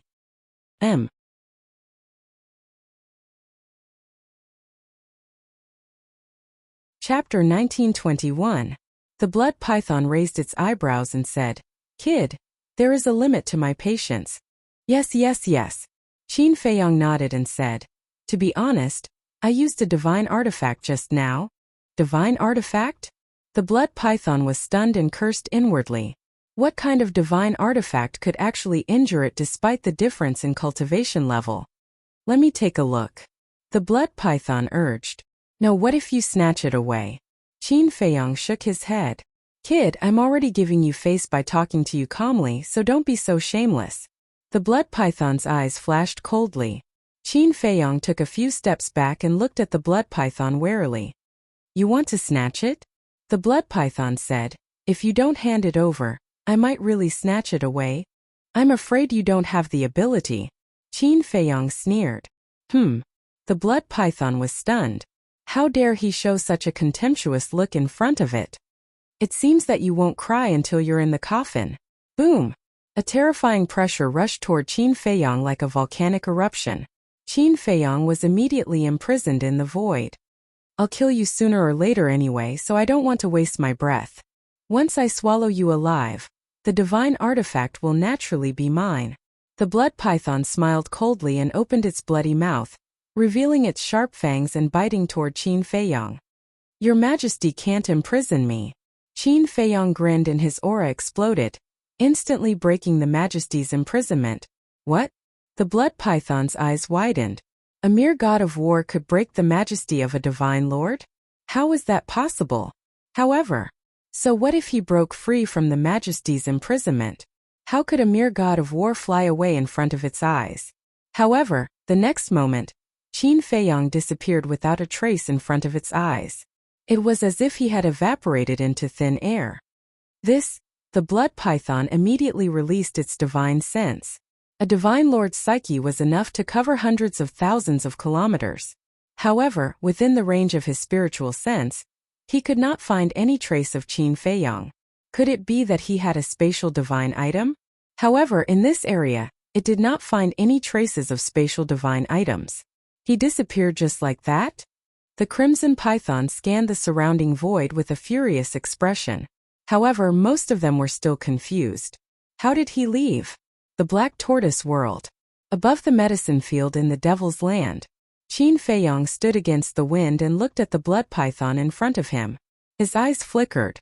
Suddenly, Qin Feiyang waved his hand and the female fire lotus appeared beside him. Huolian, since you're here, do you know where the blood python hid its soul stone? Qin Feiyang asked. I don't know. Fire lotus shook her head and said, but the soul stone is such an important thing. Generally speaking, it would carry it with it. Qin Feiyang rubbed his head and said helplessly, if it carries it with it, it will be a bit troublesome to make it hand it over willingly. Then we'll snatch it. Fire Lotus smiled. Snatch it? To be honest, I'm not very confident. It's because I've never fought with an expert at the level of a Sir God before. Moreover, there are more than a dozen divine beasts as strong as the blood python in this mountain range. If they are alarmed, then we will really be in trouble. So snatching it by force is really a bad idea.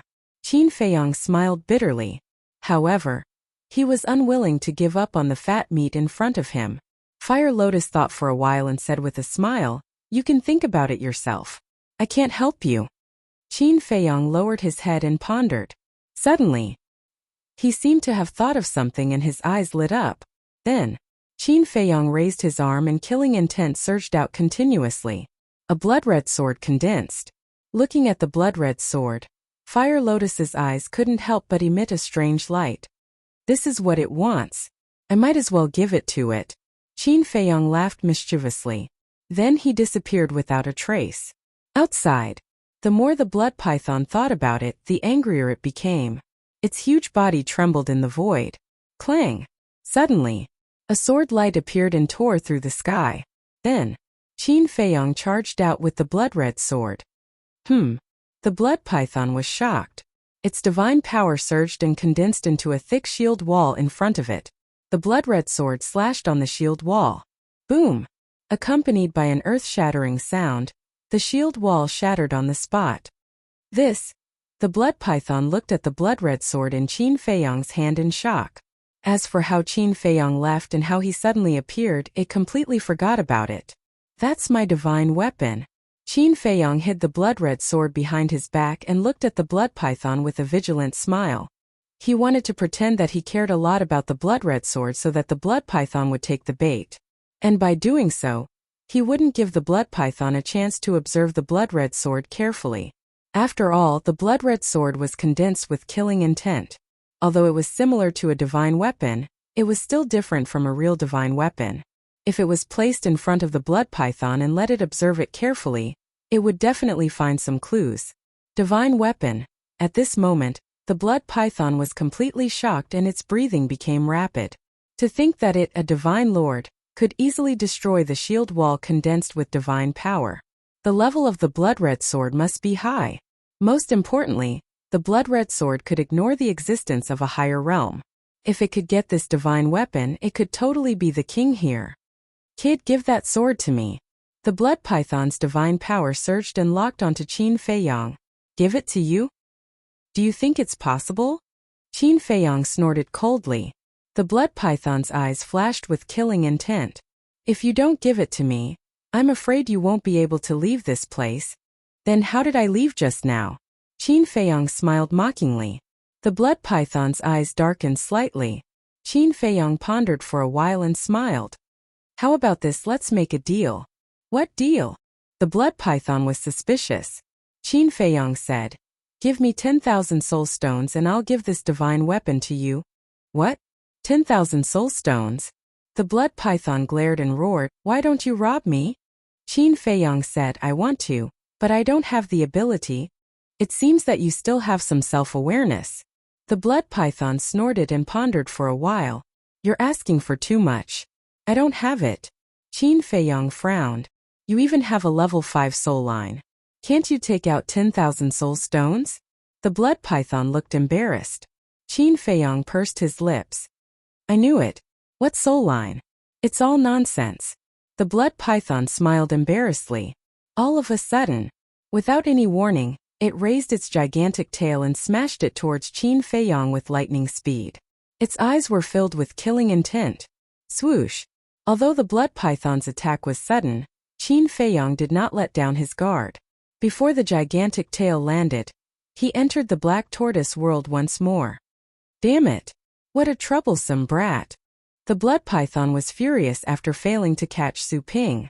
Swoosh! Qin Feiyong appeared in the void opposite with a frosty expression. This is the second time you've attacked. Don't test my patience. The blood python raised its brows. It seemed that it would not work to snatch it. Suppressing the anger in its heart, the blood python exhaled and said, 10,000 soul stones are too much. I only have 3,000 soul stones with me right now. Indeed, it's more than Guizixiong and the others. Qin Feiyong was secretly delighted and shook his head. There's no room for negotiation. It has to be 10,000 soul stones. The anger in the blood python's heart almost exploded once more. I'll endure it. The blood python took a deep breath and said, how about I owe it to you first? I don't owe it to you. Qin Feiyong shook his head. Don't be ungrateful. The blood python was furious. This is a fair trade. How is that ungrateful? Furthermore, you're the one who profited from exchanging such a powerful god weapon for 10,000 soul stones. All right? Qin Feiyong said. The blood python's eyes flickered. Suddenly, it was stunned as it sized up Qin Feiyong. That's not right. You're willing to give me such a powerful god weapon? Is there a problem with this? Of course I'm unwilling. But I have no choice. I can only break through faster if I obtain a large number of soul stones. Qin Feiyong sighed. Kid, you're quite smart. No matter how powerful an external object is, it's still an external object.